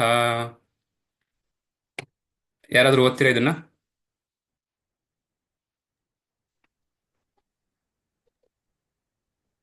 ವ್ಯಕ್ತಿಯು ತನ್ನ ದೇಹ, ಕಂಠ ಮತ್ತು ತಲೆಗಳನ್ನು ಸಿದ್ಧವಾಗಿ ಸರಣಿಯಲ್ಲಿ ನಿಲ್ಲಿಸಿ ನಾಸಿಕೆಯ ಟಿಪ್ ಮೇಲೆ ಸ್ಥಿರವಾಗಿ ಕಣ್ಣಿಡಬೇಕು. ಹಾಗೆಯೇ ಅವ್ಯಕ್ತ ಮತ್ತು ನಿಯಂತ್ರಿತ ಮನಸ್ಸು, ಭಯರಹಿತ ಲೈಂಗಿಕ ಜೀವನದಿಂದ ಮುಕ್ತವಾಗಿರುವುದರೊಂದಿಗೆ ಅವನು ನನ್ನನ್ನು ಹೃದಯದಲ್ಲಿ ಧ್ಯಾನಿಸಿ ನನ್ನನ್ನು ಜೀವನದ ಪರಮ ಗುರಿಯಾಗಿ ಹೊಂದಬೇಕು. ಹರಿಬೋಲ್. ಸೊ ಇಲ್ಲಿ ಅದೇ ನಾವು ಇವಾಗ ಯಾವ ತರ ಧ್ಯಾನ ಮಾಡ್ಕೊಂಡು ಕುತ್ಕೊಳ್ಬೇಕು ಅಂತ ಹೇಳಿದರೆ, ಸೊ ಸ್ಟ್ರೈಟ್ ಆಗಿ ನಮ್ಮ ಕಂಠ ಹೆಂಗಿರ್ಬೇಕು, ದೇಹ ಹೆಂಗೆ ಯಾವ ತರ ಇರಬೇಕು. ಸೊ ಸರಣಿಯಲ್ಲಿ ಅಂತಂದ್ರೆ ಸ್ಟ್ರೈಟ್ ಆಗಿ, ಸೊ ಇಷ್ಟು ಒಂದು ಹಿಂದೆ ವಾಲ್ದಂಗೆ ಮುಂದೆ ವಾಲ್ದಂಗೆ ಬಗ್ಗದಂಗೆ. ಸೊ ನಿಯಂತ್ರಿತ ಮನಸ್ಸಿನಿಂದ ಯಾವುದೇ ಭಯರಹಿತ, ನಮಗೆ ಯಾವುದು ಭಯ ಇರಬಾರ್ದು ಮತ್ತೆ ಹೇಳ್ತಿದ್ದಾರೆ. ಲೈಂಗಿಕ ಜೀವನದಿಂದ ಮುಕ್ತವಾಗಿರ್ಬೇಕು. ಸೊ ಯಾವುದೇ ನಾವು ಆಸೆಯನ್ನು ಇಟ್ಕೊಂಡಿರ್ಬಾರ್ದು. ಆ ತರ ಇದ್ರೆ ಮಾತ್ರ ಸೊ ನಾವು ದೇವ್ರ ಮೇಲೆ ಧ್ಯಾನ ಮಾಡೋಕ್ಕಾಗತ್ತೆ. ಬಟ್ ನಮಗೆ ಅದು ಸಾಧ್ಯ ಅಂತ ನಾವು ತಿಳ್ಕೊಳ್ಬೇಕು. ಸೊ ಇದು ಪರ್ಫೆಕ್ಟ್ ಆಗಿ attains the kingdom of God. So ಅದು ಲಾಸ್ಟಿಗೆ ಬರ್ತಿದ್ದು ನನ್ನ ಭಕ್ತಿನಲ್ಲಿ. ಸೊ ಇಲ್ಲಿ ನೋಡಿ 16-17 ಶ್ಲೋಕದಲ್ಲಿ, ನಾನು ಶ್ಲೋಕ ಹಾಕಿಲ್ಲ ಇಲ್ಲಿ. ಸೊ ಇಲ್ಲೇನು ಹೇಳ್ತಾ ಇದ್ದಾರೆ, there is no possibility of one's becoming a yogi. So ಸಾಧ್ಯನೇ ಇಲ್ಲ ಒಬ್ಬ ಯೋಗಿ ಆಗೋದಿಕ್ಕೆ. ಯಾವಾಗ? O Arjuna, if one eats too much or eats too little, sleep too much, doesn't sleep enough. ಅಂದರೆ ಜಾಸ್ತಿ ನಿದ್ದೆ ಮಾಡೋರು, ಕಡಿಮೆ ನಿದ್ದೆ ಮಾಡೋರು, ತುಂಬ ಕಡಿಮೆ ನಿದ್ದೆ ಮಾಡೋರು, ಅಥವಾ ಜಾಸ್ತಿ ತಿನ್ನೋರು ಮತ್ತು ತುಂಬ ಕಡಿಮೆ ತಿನ್ನೋರು, ಈ ಥರದವರು ಖಂಡಿತವಾಗಿಯೂ ಅವರಿಗೆ ಯೋಗಿ ಆಗೋದಕ್ಕೆ ಸಾಧ್ಯನೇ ಇಲ್ಲ ಅಂತ. Everything should be very moderate. ತುಂಬಾನು ಕಡಿಮೆ ಇರಬಾರ್ದು, ತುಂಬಾನು ಜಾಸ್ತಿ ಇರಬಾರ್ದು. ಇವನು ಊಟ ಮುಖ್ಯವಾಗಿ, ನಿದ್ದೆ, ಇವೆರಡೇ ಮುಖ್ಯವಾಗಿರೋದು. ಸೊ ನಾವು ಬೆಳಗ್ಗೆ ಸೂರ್ಯ ಆದ್ರೂ ಮಲಗೇ ಇರ್ತೀವಿ ಮನೆಯಲ್ಲಿ. ನಾವು ಯಾವ ಥರ ದೇವರ ಒಂದು ಕರ್ಮ ಮಾಡ್ತೀವಿ ಹೇಳಿ. ಸೊ ಸೊ ಸೊ ನಾವು ಯಾವತ್ತು ಶಾಸ್ತ್ರದಾಗ ಹೇಳಿದರೆ ಇವನ್ 6 ಗಂಟೆ ನಿದ್ರೆ ಸಾಕು ಅಂತೇಳಿ. ಸೊ ಬ್ರಹ್ಮ ಮುಹೂರ್ತದಲ್ಲಿ ಹೇಳ್ಬೇಕು, 4ರಿಂದ 5 ಗಂಟೆನಲ್ಲಿ. ಸೊ ಅದೆಲ್ಲ ಒಂದು ಇದಿದೆ, ಶಾಸ್ತ್ರದಲ್ಲಿ ಹೇಳಿದ್ದಾರೆ. ಅದನ್ನು ನಾವು ಫಾಲೋ ಮಾಡ್ಬೇಕು. ಅತಿಯಾಗಿ ಊಟ, ಆಹಾರ ಸೇವನೆ ತುಂಬ ಇರಬಾರ್ದು. ತುಂಬ ಮಾಡಿದ್ರೆ ಏನಾಗುತ್ತೆ, ನಿದ್ದೆ ಬರುತ್ತೆ. ಸೊ ಅಲ್ವಾ? ಸೊ ಹಾಗಾಗಿ ಯಾವುದೋ ಮಿತ ಆಹಾರ ಆಮೇಲೆ ಮಿತ ನಿದ್ದೆ. ಸೊ ಇದಿಷ್ಟು ಯಾರು ಮಾಡ್ತಾರೆ ಅವರು at least you can start the devotion ಅಂತ. ಇಲ್ಲಾಂದ್ರೆ ನಮ್ಮ ಡಿವೋಷನ್ಗೆ ಒಂದು ಅರ್ಥ ಇರಲ್ಲ ಅಂತ ಹೇಳ್ತಾ ಇದ್ದಾರೆ. ನೋಡಿ, ನಮ್ಮ ಮನಸ್ಸು ಯಾವ ರೀತಿ ಅಂತ ಅಂದ್ರೆ ಫ್ಲಿಕರಿಂಗ್, ಚಂಚಲ ಅಂದ್ರೆ ಅದು ಯಾವ್ಯಾವ ಕಡೆಗೂ ಹೋಗ್ತಿರುತ್ತೆ ಅಲ್ವಾ? ಸೊ ಅದೇ ರೀತಿ ಅನ್ಸ್ಟಡಿ, ಸ್ಥಿರನೇ ಇರೋದಿಲ್ಲ ಅಲ್ವಾ? ಸೊ ಮತ್ತೆ ನಿಶ್ಚಲತೆ ಅಂದ್ರೆ ಅಲ್ಲದಾಡೋದು, ಯಾವಾಗಲೂ ವ್ಯಾಂಡ್ರಿಂಗ್. ಸೊ ಈ ಮೂರು ನಮ್ಮ ಮನಸ್ಸು ಮೂರು ಕೂಡ ಆಗ್ತಾ ಇರುತ್ತೆ. ಸೊ ಅದನ್ನ ತಂದು ಸದೃಢವಾಗಿ ನಿಗ್ರಹ ಮಾಡೋದು ಅತಿ ವಿರಳ. ಅರ್ಜುನ ಉವಾಚ ಯೋಯಂ ಯೋಗಸ್ ತ್ವಯಾ ಪ್ರೋಕ್ತ ಸಾಮ್ಯೇನ ಮಧುಸೂದನ ಯಥಾಸ್ಯಾಹಂ ನ ಪಶ್ಚಾಮಿ ಚಂಚಲ ಸ್ವಸ್ಥಿತಿ ಸ್ಥಿರಾಂ. ಅರ್ಜುನನು ಹೇಳಿದನು, ಓ ಮಧುಸೂದನ, ನೀವು ವಿವರಿಸಿದ ಈ ಯೋಗ ಪದ್ಧತಿ ನನಗೆ ಅಪ್ರಾಯೋಗಿಕ ಮತ್ತು ಅಸಹ್ಯಕರವಾಗಿ ಕಾಣುತ್ತಿದೆ, ಏಕೆಂದರೆ ಮನಸ್ಸು ಚಂಚಲ ಮತ್ತು ಅಸ್ಥಿರವಾಗಿದೆ. ಸೊ ಇಲ್ಲಿ ಅರ್ಜುನ ಹೇಳ್ತಾ ಇದ್ದಾನೆ. ಸೊ ನೀನ್ ಏನ್ ಹೇಳಿದ್ರಿ ಇವಾಗ, ಇಲ್ಲಿವರೆಗೂ ಏನ್ ಹೇಳಿದ್ರಿ ನೀವು? ಮ್ಯೂಟ್ ಮಾಡಿ. ಸೊ ನೀವು ಇಲ್ಲಿವರೆಗೂ ನನಗೆ ಏನ್ ಹೇಳಿದ್ರಿ? ಅಷ್ಟಾಂಗ ಯೋಗ ಅಥವಾ ಧ್ಯಾನ ಯೋಗದ ಬಗ್ಗೆ ಹೇಳಿದ್ರಿ. ಸೊ ಅದನ್ನ ಖಂಡಿತವಾಗಿ ನನಗೆ ಅಪ್ರಾಯೋಗಿಕ ಅಂತ ಹೇಳಿದ್ರೆ, ನನಗೆ ಅದು ನಿಜವಾಗ್ಲೂ ಇಂಪ್ರಾಕ್ಟಿಕಲ್ ಅನಿಸ್ತಾ ಇದೆ. ಅದೊಂಥರ ಅಸಹ್ಯವಾಗಿ ಕೂಡ ಕಾಣ್ತಾ ಇದೆ ನನಗೆ. ಅದನ್ನು ಇವನ್ ನನ್ನ ಹತ್ರಕ್ಕೂ ಹೋಗಲ್ಲ ನನಗೆ ಅಂತ. ಸೊ ನನ್ನ ಮನಸ್ಸು ತುಂಬಾ ಚಂಚಲವಾಗಿದೆ, ಅಸ್ಥಿರವಾಗಿದೆ, ಅದನ್ನ ಮಾಡಕ್ ಸಾಧ್ಯನೇ ಇಲ್ಲ ಅಂತ. ಯಾಕೆಂದ್ರೆ ಅದಕ್ಕೆ ತುಂಬಾ ಮನಸ್ಸನ್ನ ದೃಢ ಇದನ್ನ ನಿಗ್ರಹ ಮಾಡೋದು ತುಂಬಾ ಇಂಪಾರ್ಟೆಂಟ್ ಧ್ಯಾನದಲ್ಲಿ. ಹಾಗಾಗಿ ನನಗೆ ನನ್ನ ಮನಸ್ಸನ್ನ ಕೇಂದ್ರೀಕರಿಸಕ್ಕೆ ಆಗೋದಿಲ್ಲ. ಅದು ಖಂಡಿತವಾಗೂ ನನಗೆ ಸಾಧ್ಯ ಇಲ್ಲ ಅಂತ ಹೇಳ್ತಾರೆ. ನೋಡಿ, ಅರ್ಜುನನೇ ಹೇಳಿದ್ರು. ಅರ್ಜುನ ಯಾವ ತರ ಅವನ ಮನಸ್ಸು ಇತ್ತು ಅಂದ್ರೆ, ಕೆಳಗಡೆ ನೀರಿನಲ್ಲಿ ಬಿಂಬ ನೋಡ್ಕೊಂಡು ಮೇಲೆ ಒಂದು ಮೀನಿನ ಕಣ್ಣಿಗೆ ಬಾಣ ಬಿಡ್ತಾ ಇದ್ರು.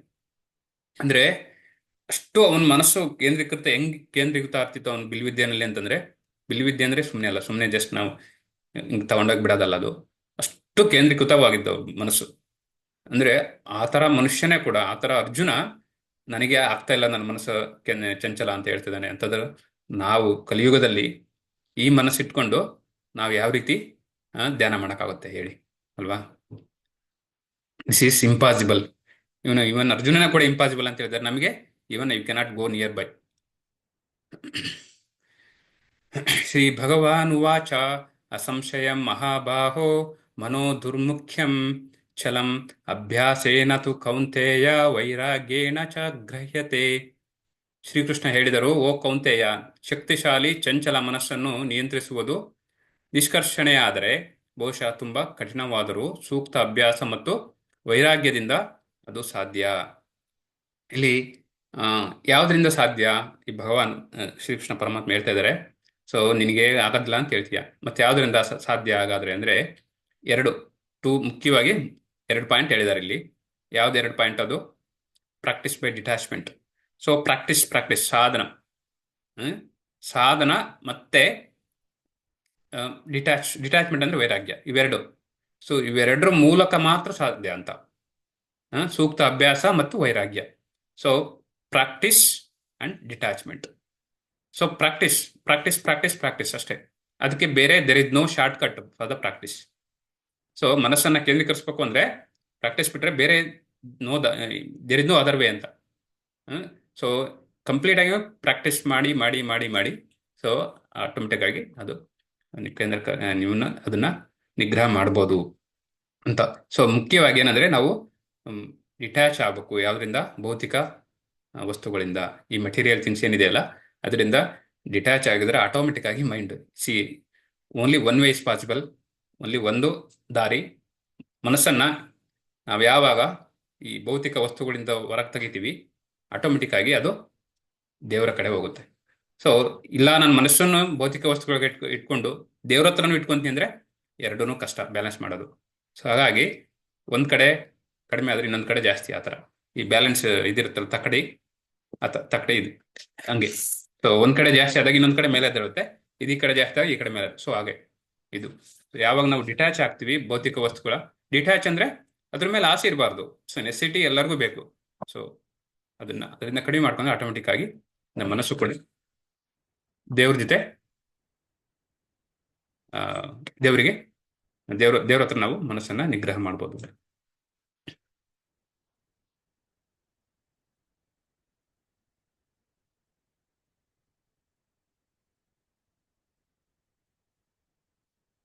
ಪ್ರಾಪ್ಯ ಪುಣ್ಯಕೃತಾಂ ಲೋಕಾಂ ಉಷಿತ್ವಾ ಶಾಶ್ವತೀ ಸಮಾಹ ಶುಚೀನಾಂ ಶ್ರೀಮತಾಂ ಗೇಹೇ ಯೋಗ ಭ್ರಷ್ಟೋಭಿಜಾಯತೆ. ಯೋಗ ಭ್ರಷ್ಟನು ಅನೇಕ ವರ್ಷಗಳ ಕಾಲ ಪುಣ್ಯಾತ್ಮಿಗಳ ಪೃಥ್ವಿಯಲ್ಲಿ ವಾಸಿಸಿ ಧರ್ಮಪಾಲಕ ಕುಟುಂಬ ಅಥವಾ ಶ್ರೀಮಂತ ಅರಿಸ್ಟೋಕ್ರಾಟಿಕ್ ಕುಟುಂಬದಲ್ಲಿ ಹುಟ್ಟುತ್ತಾನೆ. ಸೊ ಈ ಶ್ಲೋಕ ತುಂಬಾ ಇಂಪಾರ್ಟೆಂಟು, ದಯವಿಟ್ಟು ಕೇಳಿ. ಸೊ ಇಲ್ಲಿ ನೋಡಿ, 2 ಯೋಗಿದು ಕೊನೆಯ ಭಾಗ ಇದು. ಸೊ ಕೊನೆಯ ಭಾಗದಲ್ಲಿ ನಮಗೆ 2 ಥರ ಯೋಗಿಗಳು ಸಿಗ್ತಾರೆ ಇಲ್ಲಿ. ಸೊ ಒಂದು ತುಂಬಾ ಲಾಂಗ್ ಅಂದ್ರೆ ಇದನ್ನ ಅಭ್ಯಾಸ ಮಾಡಿ ಪ್ರಾಕ್ಟೀಸ್ ಸಾಧನೆ ಮಾಡಿ ಶಾರ್ಟ್ ಟೈಮಲ್ಲಿ ಅವರು ಫಾಲ್ ಡೌನ್ ಆಗಿರೋದು. ಇನ್ನೊಬ್ರು ಅದೇ ಯೋಗಿ ತುಂಬಾ ಲಾಂಗ್ ಟರ್ಮಲ್ಲಿ ಅಭ್ಯಾಸ ಮಾಡಿ ಭಕ್ತಿ ಮಾಡಿ ಅವರು ಫಾಲ್ ಡೌನ್ ಆಗಿರೋದು. ಸೊ ಅವ್ರಿಗೆ ಏನು ಡೆಸ್ಟಿನೇಷನ್ ಏನು ಅಂತೇಳಿ, ಇವಾಗ ನಾನು 10 ವರ್ಷದಿಂದ 15 ವರ್ಷದಿಂದ ನಾನು ಪ್ರಾಕ್ಟೀಸ್ ಮಾಡ್ಕೊತಾನೆ ಭಕ್ತಿ ಪ್ರಾಕ್ಟೀಸ್ ಮಾಡ್ತಲೇ ಇದ್ದೀನಿ. ಭಕ್ತಿ ಅಂದ್ರೆ ಯೋಗ. ಸೊ ಪ್ರಾಕ್ಟೀಸ್ ಮಾಡ್ತಲೇ ಬಂದಿದ್ದೀನಿ. ನನಗೆ ಕಂಪ್ಲೀಟ್ ಮಾಡೋಕ್ಕಾಗಲಿಲ್ಲ ನನ್ನ ಫುಲ್ಲು ಲೈಫಲ್ಲೂ. ಫಾರ್ ಎಕ್ಸಾಂಪಲ್ ನಾನು ಟಿಲ್ ಈ ದೇಹವನ್ನು ತ್ಯಜಿಸೋವರೆಗೂ ನಾನು ಮಾಡೋಕ್ಕಾಗಿಲ್ಲ ಪ್ರಾಕ್ಟೀಸು. ಇಲ್ಲಿ ಸೆಂಟ್ರಲ್ಲಿ ಫಾರ್ ಎಕ್ಸಾಂಪಲ್ ಒಂದು 10-20 ವರ್ಷದಲ್ಲಿ ನನಗೆ ಸಾಕಾಯಿತು, ಏನೋ ಆಯಿತು, ನಾನು ಅದನ್ನು ಸ್ಟಾಪ್ ಮಾಡಿದೆ. ಸೊ ಅವನ ಕತೆ ಏನು? 15 ವರ್ಷ 20 ವರ್ಷ ಸ್ಟಾಪ್ ಮಾಡೋನ್ ಕತೆ ಏನು? ಇನ್ನೂ ಒಬ್ಬ ಯೋಗಿ ಅವನು 60-70 ವರ್ಷವರೆಗೂ ಮಾಡಿದ್ದಾನೆ. ಇನ್ನೇನು ಲಾಸ್ಟ್ 5-10 ಇಯರ್ಸ್ ಅವ್ನು ಮಾಡಿರಲ್ಲ. ಅಂದರೆ long term Yogi, short term Yogi. Okay, ಅವರ ಒಂದು ಡೆಸ್ಟಿನೇಷನ್ ಏನು ಅಂತ, ಅವರ ಸ್ಥಾನ ಏನು, ನೆಕ್ಸ್ಟ್ ಅವ್ರು ಎಲ್ಲಿಗೆ ಹೋಗ್ತಾರೆ ಮುಂದಿನ ಜನ್ಮದಲ್ಲಿ, ಅದು ಕ್ವಶನ್. ಇದು ಆ ಕ್ವಶನ್ಗೆ ಕೃಷ್ಣ ಪರಮಾತ್ಮ ಹೇಳ್ತಿರೋದು. ಏನು ಹೇಳ್ತಾ ಇದ್ದಾರೆ ಇಲ್ಲಿ? ಸೊ ಶುಚೀನಾಂ ಶ್ರೀಮತಾಂ ಗೇಹೆ. ಸೊ ಯಾರು ಈ ಶಾರ್ಟ್ ಸಕ್ಸಸ್ಫುಲ್ ಯೋಗಿ, ಗೊತ್ತಾಯ್ತಲ್ಲ, ಶಾರ್ಟ್ ಸಕ್ಸಸ್ಫುಲ್ ಮತ್ತೆ long successful fall down Yogi. ಈ ಕಡಿಮೆ ಭಕ್ತಿ ಮಾಡಿ ಅವನು ಮಾಡಿದವನು ಏನಾಗ್ತಾನೆ ಅಂತಂದ್ರೆ, ಸೊ ಅವನು ಧರ್ಮಪಾಲಕರ ಕುಟುಂಬದಲ್ಲಿ ಅಥವಾ ಶ್ರೀಮಂತರ ಕುಟುಂಬದಲ್ಲಿ ಹುಟ್ಟುತ್ತಾನೆ ಅಂತ. ರಿಚ್ ಅವರು ರಿಚ್ ಶ್ರೀಮಂತರ ಒಂದು ಕುಟುಂಬದಲ್ಲಿ ಅವನಿಗೆ ಸಿಗುತ್ತೆ ಜನ್ಮ. ಏನಕ್ಕೆಂದ್ರೆ ಅವನಿಗೆ ಏನ್ ಭಕ್ತಿ ಮಾಡಿರ್ತಾನೆ ಆ ಭಕ್ತಿ ಫಾರ್ ಎಕ್ಸಾಂಪಲ್ 20% ಮಾಡಿದ್ರೆ ಸೊ ನೆಕ್ಸ್ಟ್ ಜನ್ಮದಲ್ಲಿ 21% ಇಂದ ಸ್ಟಾರ್ಟ್ ಮಾಡೋದಕ್ಕೆ. ಸೊ ಶ್ರೀಮಂತರ ಕುಟುಂಬದಲ್ಲಿ ಯಾಕೆಂದ್ರೆ ಅವನು ಈ don't have to suffer for bread and butter. ಊಟಕ್ಕೋಸ್ಕರ ಅವನು ಯೋಚನೆ ಮಾಡಂಗಿಲ್ಲ. ಇಲ್ಲ ಬಡವರು ಕುಟುಂಬದಲ್ಲಿ ಹುಟ್ಟಿ ಊಟಕ್ಕೆ ತೊಂದರೆ, ಸೊ ಹಾಗಾಗಿ ಭಕ್ತಿಗೆ ತೊಂದರೆ ಆಗಬಾರ್ದು ಅಂತೇಳಿ ದೇವರು ಅವನ್ನ ಶ್ರೀಮಂತರ ಕುಟುಂಬದಲ್ಲಿ ಬೆಳೆಸ್ತಾನೆ. ಸೊ ಅದು ಕಂಟಿನ್ಯೂ ಆಗುತ್ತೆ ಅಲ್ಲಿಂದ ಭಕ್ತಿ. ಅವನು ಶಾರ್ಟ್ ಕಡಿಮೆ ಇದನ್ನ ಭಕ್ತಿ ಮಾಡಿದವನು. ಸೊ ನೆಕ್ಸ್ಟ್ ಜಾಸ್ತಿ ಭಕ್ತಿ ಮಾಡಿ ಕೊನೆಗೆ ಅವನು ಅನ್ಸಕ್ಸಸ್ಫುಲ್ ಆಗಿರೋನ್ಗೆ ಏನ್ ಹೇಳ್ತಾರೆ ನೋಡೋಣ. ಅಥವಾ ಯೋಗಿನಾಮೇವ ಕುಲೇ ಭವತಿ ಧೀಮತಾಂ ಯತದ್ವಿ ದುರ್ಲಭತರಂ ಲೋಕೆ ಜನ್ಮ ಯದೀದೃಶಂ. ಅಥವಾ ಯೋಗಾಭ್ಯಾಸದ ನಂತರ ವಿಫಲವಾದರೆ ಅವನು ಜ್ಞಾನದಲ್ಲಿ ದೊಡ್ಡವರಾದ ತಾತ್ವಿಕ ಕುಟುಂಬದಲ್ಲಿ ಜನ್ಮ ಮಾಡುತ್ತಾನೆ. ಖಚಿತವಾಗಿ ಇಂತಹ ಜನ್ಮವು ಈ ಲೋಕದಲ್ಲಿ ಬಹು ದುರ್ಲಭವಾಗಿದೆ. ಯಾರು ತುಂಬಾ ಲಾಂಗ್ ಟರ್ಮ್ ಅಭ್ಯಾಸ ಮಾಡಿ ಭಕ್ತಿ ಅಭ್ಯಾಸ ಮಾಡಿ ಸೊ ಅವನು ಕಂಪ್ಲೀಟ್ ಮಾಡಿರಲ್ಲ, ಅವನು ಎಲ್ಲಿ ಹುಡ್ತಾರೆ ಅಂತ ಹೇಳ್ತಿದ್ದಾರೆ ಇಲ್ಲಿ, ಬ್ರಾಹ್ಮಣರ ಕುಟುಂಬದಲ್ಲಿ ಅಥವಾ ಪಂಡಿತರ ಕುಟುಂಬದಲ್ಲಿ ಅಥವಾ ಡಿವೋಟಿ ಭಕ್ತರ ಕುಟುಂಬದಲ್ಲಿ ಹುಡ್ತಾನೆ ಅಂತ. ಶಾರ್ಟ್ ಟರ್ಮ್ ಮಾಡಿ ಹೋದವ್ರಿಗೆ ಶ್ರೀಮಂತರ ಕುಟುಂಬದಲ್ಲಿ ಅವ್ರ ಇದರಲ್ಲಿ ಜನ್ಮ ಸಿಗುತ್ತೆ. ತುಂಬಾ ಲಾಂಗ್ ಮಾಡಿ ಅವ್ರಿಗೆ ಕಂಪ್ಲೀಟ್ ಮಾಡೋಕ್ಕಾಗಿಲ್ಲ ಈ ಜನ್ಮದಲ್ಲಿ ಅಂತ ತಿಳ್ಕೊಳ್ಳಿ ಭಕ್ತಿನ. ಸೊ ಅವರು ಒಂದು ಬ್ರಾಹ್ಮಣರ ಕುಟುಂಬದಲ್ಲಿ ಅಥವಾ ಪಂಡಿತರ ಕುಟುಂಬದಲ್ಲಿ ಅಥವಾ ಭಕ್ತರ ಕುಟುಂಬದಲ್ಲಿ ಹುಡ್ತಾರೆ. ಸೊ ದಟ್ ಅವ್ರಿಗೆ ಈಸಿ, ಯಾಕೆಂದ್ರೆ ಅವ್ರ ಪೇರೆಂಟ್ಸು ಕೂಡ ಭಕ್ತಿನಲ್ಲಿ ಇರ್ತಾರೆ.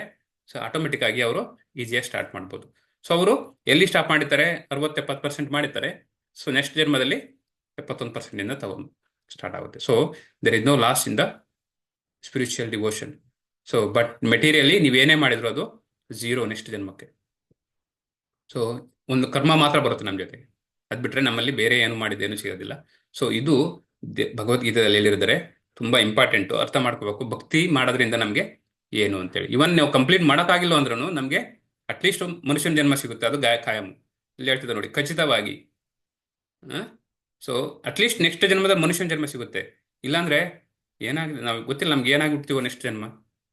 ನಾಯಿ, ನರಿ, ಏನು ಪ್ರಾಣಿ, ಪಕ್ಷಿ ಏನಾದ್ರೂ ಹುಟ್ಬೋದಲ್ವಾ.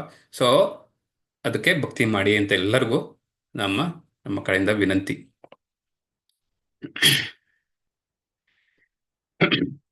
ಟೈಮ್ ಇಷ್ಟ ಆಯ್ತು. ಓಕೆ, ಮೋಸ್ಟ್ಲಿ ನಾನು ಅಂದರ್ 3-4 ಮಿನಿಟ್ ಕ್ಲೋಸ್ ಮಾಡ್ತೀನಿ.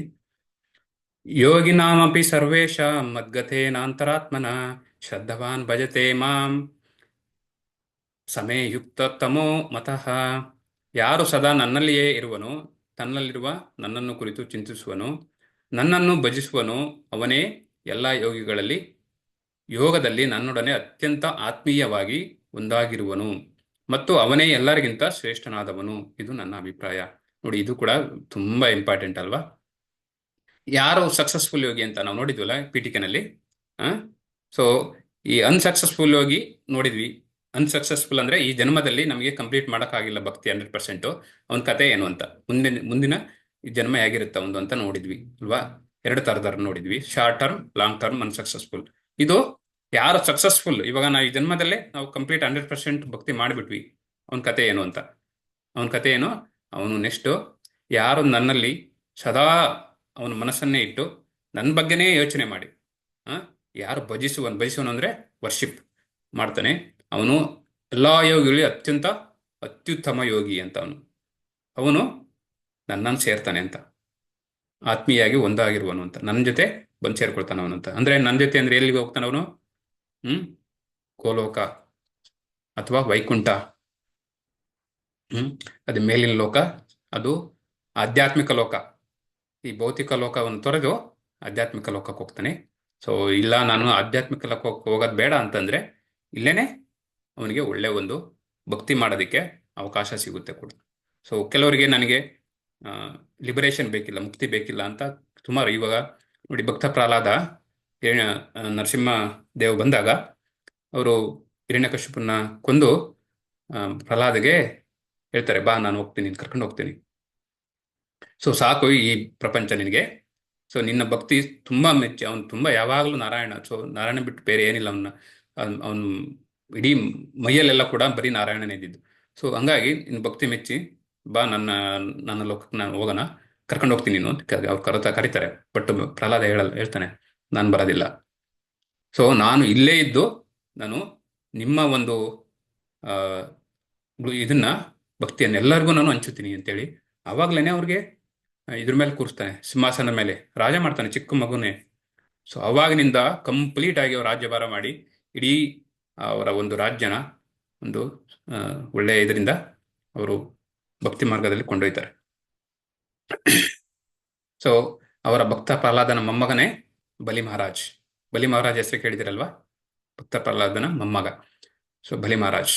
ಸೊ ವಾಮನ, ನಿಮಗೆ ಸ್ಟೋರಿ ಗೊತ್ತಲ್ಲ, ಇವಾಗ ನಮ್ಗೆ ಟೈಮ್ ಇಲ್ಲ ಕತೆ ಹೇಳಕ್ಕೆ. ಬಲಿ ಮಹಾರಾಜ್ ಇದು ಮಾಡಿದ್ದು, ಕೆಳಗಡೆ ತಳ್ಳಿದ್ದು, ಕೆಳಗಡೆ ಲೋಕದಲ್ಲಿ ಇದ್ದಾರೆ ಬಲಿ ಮಹಾರಾಜ್, ಸುತಳ ಲೋಕ.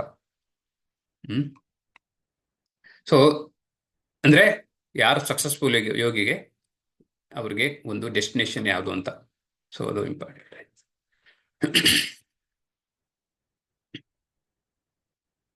ಸೊ ರೀಕ್ಯಾಪ್ ಮಾಡೋದಕ್ಕೂ ಮುಂಚೆ ಈ ಒಂದು ಜಪ ಮಾಡೋದು ಎಷ್ಟು ಮುಖ್ಯನೂ ಕೂಡ ಅಷ್ಟೇ ಮುಖ್ಯ. ಹರೇ ಕೃಷ್ಣ ಮಂತ್ರವನ್ನು ಸದಾ ಜಪಿಸುವ ಮೂಲಕ ಒಂದು ವ್ಯಕ್ತಿ ತನ್ನ ಮನಸ್ಸನ್ನು ಕೃಷ್ಣನ ಕಮಲ ಪದಗಳಲ್ಲಿ, ಸಾರಿ ಅದು ಸ್ಪೆಲ್ಲಿಂಗ್ ಮಿಸ್ಟೇಕ್ ಆಗಿದೆ, ಕಮಲ ಪದಗಳಲ್ಲಿ ಸ್ಥಿರಗೊಳಿಸಬಹುದು. ಸೊ ಅದು ಇಂಪಾರ್ಟೆಂಟ್ ಅಂತ ಶ್ಲೋಕ. ಸೊ ಮತ್ತೆ ನೆಕ್ಸ್ಟ್ ಲಾಸ್ಟ್ಗೆ ರೀಕ್ಯಾಪ್ ಮಾಡೋಣ. ರೀಕ್ಯಾಪ್ ಮಾಡೋದಕ್ಕೆ ಜಸ್ಟ್ ಕ್ವಿಕ್ ಮಾಡ್ತೀನಿ. ಸೊ ಇದು ಮನಸ್ಸನ್ನ ನಾವು ನೋಡಿದ್ದು, ಮನಸ್ಸು ಬೆಸ್ಟ್ ಫ್ರೆಂಡ್ ಅಥವಾ ವರ್ಸ್ಟ್ ಎನಿಮಿನ ಅಂತ ನೋಡಿದ್ವಿ ಅಲ್ವಾ? ಸೊ ನಾವು ಯಾವ ಥರ ಕಂಟ್ರೋಲ್ ಮಾಡ್ಕೊಂಡು ಇಟ್ಕೊಂಡ್ರೆ, ನಮ್ಮ ನಿಗ್ರಹದಲ್ಲಿ ಇಟ್ಕೊಂಡ್ರೆ ಅದು ಬೆಸ್ಟ್ ಫ್ರೆಂಡ್. ಇಲ್ಲ ನಮಗೆ ಅದನ್ನು ಕಂಟ್ರೋಲ್ ಮಾಡೋಕ್ಕಾಗಿಲ್ಲ, ಎಲ್ಲೆಲ್ಲೋ ಹೋಗೋದು, ಅದನ್ನು ಹೇಳ್ದಂಗೆ ನಾವು ಕೇಳ್ತಾ ಹೋದ್ರೆ ಅದು ವರ್ಸ್ಟ್ ಎನಿಮಿ. ಯಾಕೆಂದ್ರೆ ನಮ್ಮಲ್ಲಿ ಬುದ್ಧಿಶಕ್ತಿ ಕಡಿಮೆ ಇರುತ್ತೆ, ಜ್ಞಾನದ ಕೊರತೆ ಇರೋದ್ರಿಂದ ನಾವು ಮನಸ್ಸು ಹೇಳ್ದಂಗೆ ಕೇಳ್ತೀವಿ. ಜ್ಞಾನ ಇದ್ರೆ ಆಟೋಮೆಟಿಕ್ ಆಗಿ ನಾವು ಒಳ್ಳೇದು ಯಾವುದು ಕೆಟ್ಟದ್ದು ಯಾವುದು ಅಂತೇಳಿ ಒಳ್ಳೆ ಒಂದು ಮಾರ್ಗದಲ್ಲಿ ನಡೀತೀವಿ. ಸೊ ಆಮೇಲೆ ಇದು ಮೈಂಡ್, ಈ ಮನಸ್ಸಿನ ಒಂದು ಗುಣಲಕ್ಷಣಗಳನ್ನು ನೋಡಿದೀವಲ್ವಾ? ಚಂಚಲ, ದೃಢತೆ ಇಲ್ಲದೆ ಇರತಕ್ಕಂಥದ್ದು, ವ್ಯಾಂಡ್ರಿಂಗ್, ಅಲ್ದಾಡಂಥದ್ದು ಮನಸ್ಸು.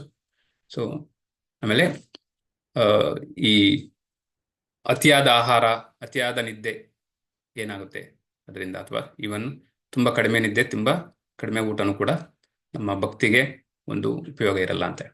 ಸೊ ಮತ್ತೆ ಅಷ್ಟಾಂಗ ಯೋಗದ ಬಗ್ಗೆ ಮುಖ್ಯವಾಗಿ ನೋಡಿದ್ವಿ. ಯಮ, ನಿಯಮ, ಆಸನ, ಪ್ರಾಣಾಯಾಮ, ಪ್ರತ್ಯಾಹಾರ, ಧಾರಣ, ಧ್ಯಾನ, ಮತ್ತೆ ಲಾಸ್ಟಿಗೆ ಸಮಾಧಿ.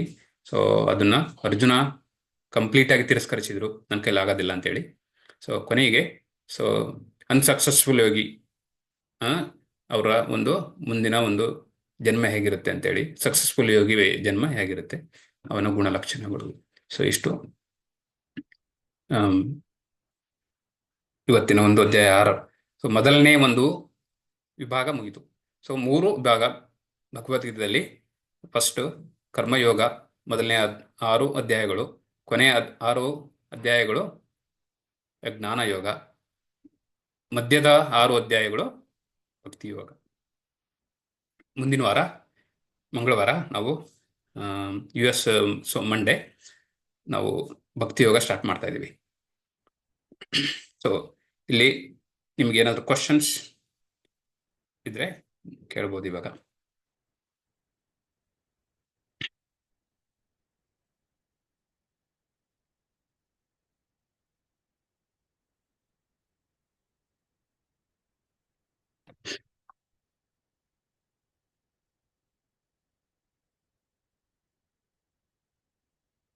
ಏನಾದ್ರು ಕ್ವಶನ್ಸ್ ಇದೆಯಾ ಯಾರಿಗಾದ್ರು?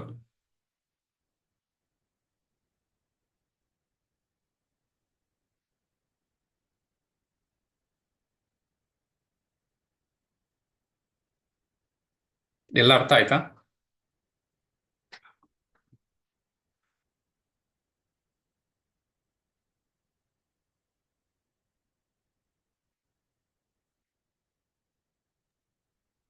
ಅರ್ಥ ಆಗಿದೆ. Okay. So unsuccessful Yogi, successful Yogi, so ಎಲ್ಲಿ ಹೋಗ್ತಾರೆ, ಅವರ ಒಂದು ಡೆಸ್ಟಿನೇಷನ್ ಏನು? ಅನ್ಸಕ್ಸಸ್ಫುಲ್ ಯೋಗಿದು ಯಾರಾದ್ರೂ ಹೇಳ್ತೀರಾ? ಯೋಗಿ ಆಗಬೇಕಾದವನು ಕಡಿಮೆ ನಿದ್ದೆನೂ ಮಾಡಬಾರ್ದು, ಹೆಚ್ಚು ನಿದ್ದೆನೂ ಮಾಡಬಾರ್ದು, ಕಡಿಮೆ ಊಟ ಮಾಡಬಾರ್ದು, ಹೆಚ್ಚು ಊಟನೂ ಮಾಡಬಾರ್ದು ಅಂತಕ್ಕಂಥದ್ದು. ಹಾಗಾಗಿ ಯೋಗತ್ವವನ್ನ ಸಾಧಿಸ್ಲಿಕ್ಕೆ ಮತ್ತು ಗಮನವನ್ನ ಕೇಂದ್ರೀಕರಿಸಲಿಕ್ಕೆ, ಧ್ಯಾನಾಸಕ್ತರಾಗ್ಲಿಕ್ಕೆ ಅದು ಸಹಾಯ ಮಾಡುತ್ತೆ ಅನ್ನೋದು. ರೈಟ್, ನಿಜ.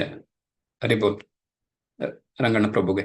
ಸೊ ಈ ಅನ್ಸಕ್ಸಸ್ಫುಲ್ ಯೋಗಿ ಇವಾಗ ಅವ್ನು ಕಂಪ್ಲೀಟ್ ಮಾಡೋಕ್ಕಾಗಿಲ್ಲ ಅವನ ಒಂದು ಯೋಗನ, ಇವನ್ ಅವನು ಜ್ಞಾನ ಯೋಗ ಆಗ್ಬೋದು, ಭಕ್ತಿ ಯೋಗ, ಯಾವ್ದೋ ಯೋಗ ಆಗಿರ್ಲಿ, ಬಟ್ ಅವರು ಕಂಪ್ಲೀಟ್ ಮಾಡೋಕ್ಕಾಗಿಲ್ಲ ಅಂತಂದ್ಮೇಲೆ ಈ ಜನ್ಮದಲ್ಲಿ ಅವರು ಎಲ್ಲಿಗೆ ಹೋಗಿ ಸೇರ್ತಾರೆ?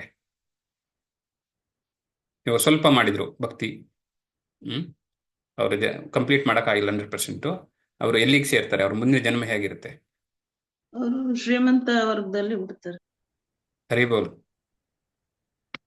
ಶ್ರೀಮಂತ ವರ್ಗದಲ್ಲಿ, ಶ್ರೀಮಂತ ತಂದೆ ತಾಯಿಗಳಿಗೆ ಕುಟುಂಬದಲ್ಲಿ ಜನಿಸ್ತಾರೆ. ಹೌದು, ಸಕ್ಸಸ್ಫುಲ್ ಯೋಗಿ ಅವರು ದೇವ್ರ ಹತ್ರ ಹೋಗ್ತಾರೆ, ಅವ್ರಿಗೆ ಇಷ್ಟಪಟ್ರೆ ಅಲ್ವಾ? ಸೊ ಮುಕ್ತಿ ಪಡೆದು ಇಲ್ಲಿಂದ ಹೋಗ್ತಾರೆ.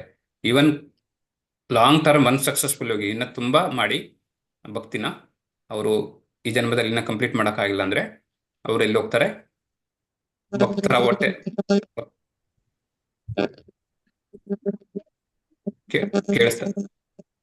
ಕೇಳಿಸ್ತಾ ಇಲ್ಲ ನೀವು ಹೇಳ್ತೀರ? ಬ್ರಾಹ್ಮಣ, ಹರಿಬೋಲ್, ಬ್ರಾಹ್ಮಣ ಇಲ್ಲ ಭಕ್ತರ ಒಂದು ಕುಟುಂಬದಲ್ಲಿ ಹುಡ್ತಾರೆ. ಸೊ ದಟ್ ಅವರು they can continue their devotion, so they don't have to worry about the bread and butter. So ಈ ತರ ಭಗವದ್ಗೀತೆಯಲ್ಲಿ ತುಂಬಾ ಇದು ವಿಷಯಗಳನ್ನು ಹೇಳಿದ್ದಾರೆ, ಅದನ್ನ ನಾವು ಅರ್ಥ ಮಾಡ್ಕೋಬೇಕಷ್ಟೇ. ಸೊ ಇವಾಗ ನಾನು ಕ್ಲೋಸ್ ಮಾಡ್ತೀನಿ. ಏನು ಕ್ವಶನ್ ಇಲ್ಲ, ಬೇರೆ ಏನು ಕ್ವಶನ್ ಇಲ್ಲ ಅಂದ್ರೆ, ಪ್ರಶ್ನೆಗಳು ಏನಾರು ಇದ್ರೆ ಕಂಟಿನ್ಯೂ ಮಾಡಿಲ್ಲ ಅಂದ್ರೆ ನಾನು ಕ್ಲೋಸ್ ಮಾಡ್ತಿದ್ದೀನಿ. ಒಂದ್ಸರಿ ಹರೇ ಕೃಷ್ಣ ಮಹಾಮಂತ್ರ ಹೇಳೋಣ. ಇವತ್ತು ನಾವು 3 ಸರಿ ಹರೇ ಕೃಷ್ಣ ಮಹಾಮಂತ್ರ ಹೇಳಿಬಿಟ್ಟು ನಾವು ಕ್ಲೋಸ್ ಮಾಡೋಣ. ಎಲ್ಲರೂ ಹೇಳಿ: ಹರೇ ಕೃಷ್ಣ ಕೃಷ್ಣ ಕೃಷ್ಣ ಹರೇ ಹರೇ, ಹರೇ ರಾಮ ರಾಮ ರಾಮ ಹರೇ ಹರೇ, ಹರೇ ಕೃಷ್ಣ ಕೃಷ್ಣ ಕೃಷ್ಣ ಹರೇ ಹರೇ, ಹರೇ ರಾಮ ರಾಮ ರಾಮ ಹರೇ ಹರೇ, ಹರೇ ಕೃಷ್ಣ ಕೃಷ್ಣ ಕೃಷ್ಣ ಹರೇ ಹರೇ, ಹರೇ ರಾಮ ರಾಮ ರಾಮ ಹರೇ ಹರೇ. ಶ್ರೀ ಕೃಷ್ಣ ಭಗವಾನ್ ಕಿ ಜೈ. ಜೈ. ಗ್ರಂಥರಾಜ ಭಗವದ್ಗೀತಾ ಕಿ ಜೈ. ಎಲ್ಲಾ ಭಕ್ತಾದಿಗಳಿಗೂ ಜೈ. ಶರಣ. ನಮಸ್ಕಾರ.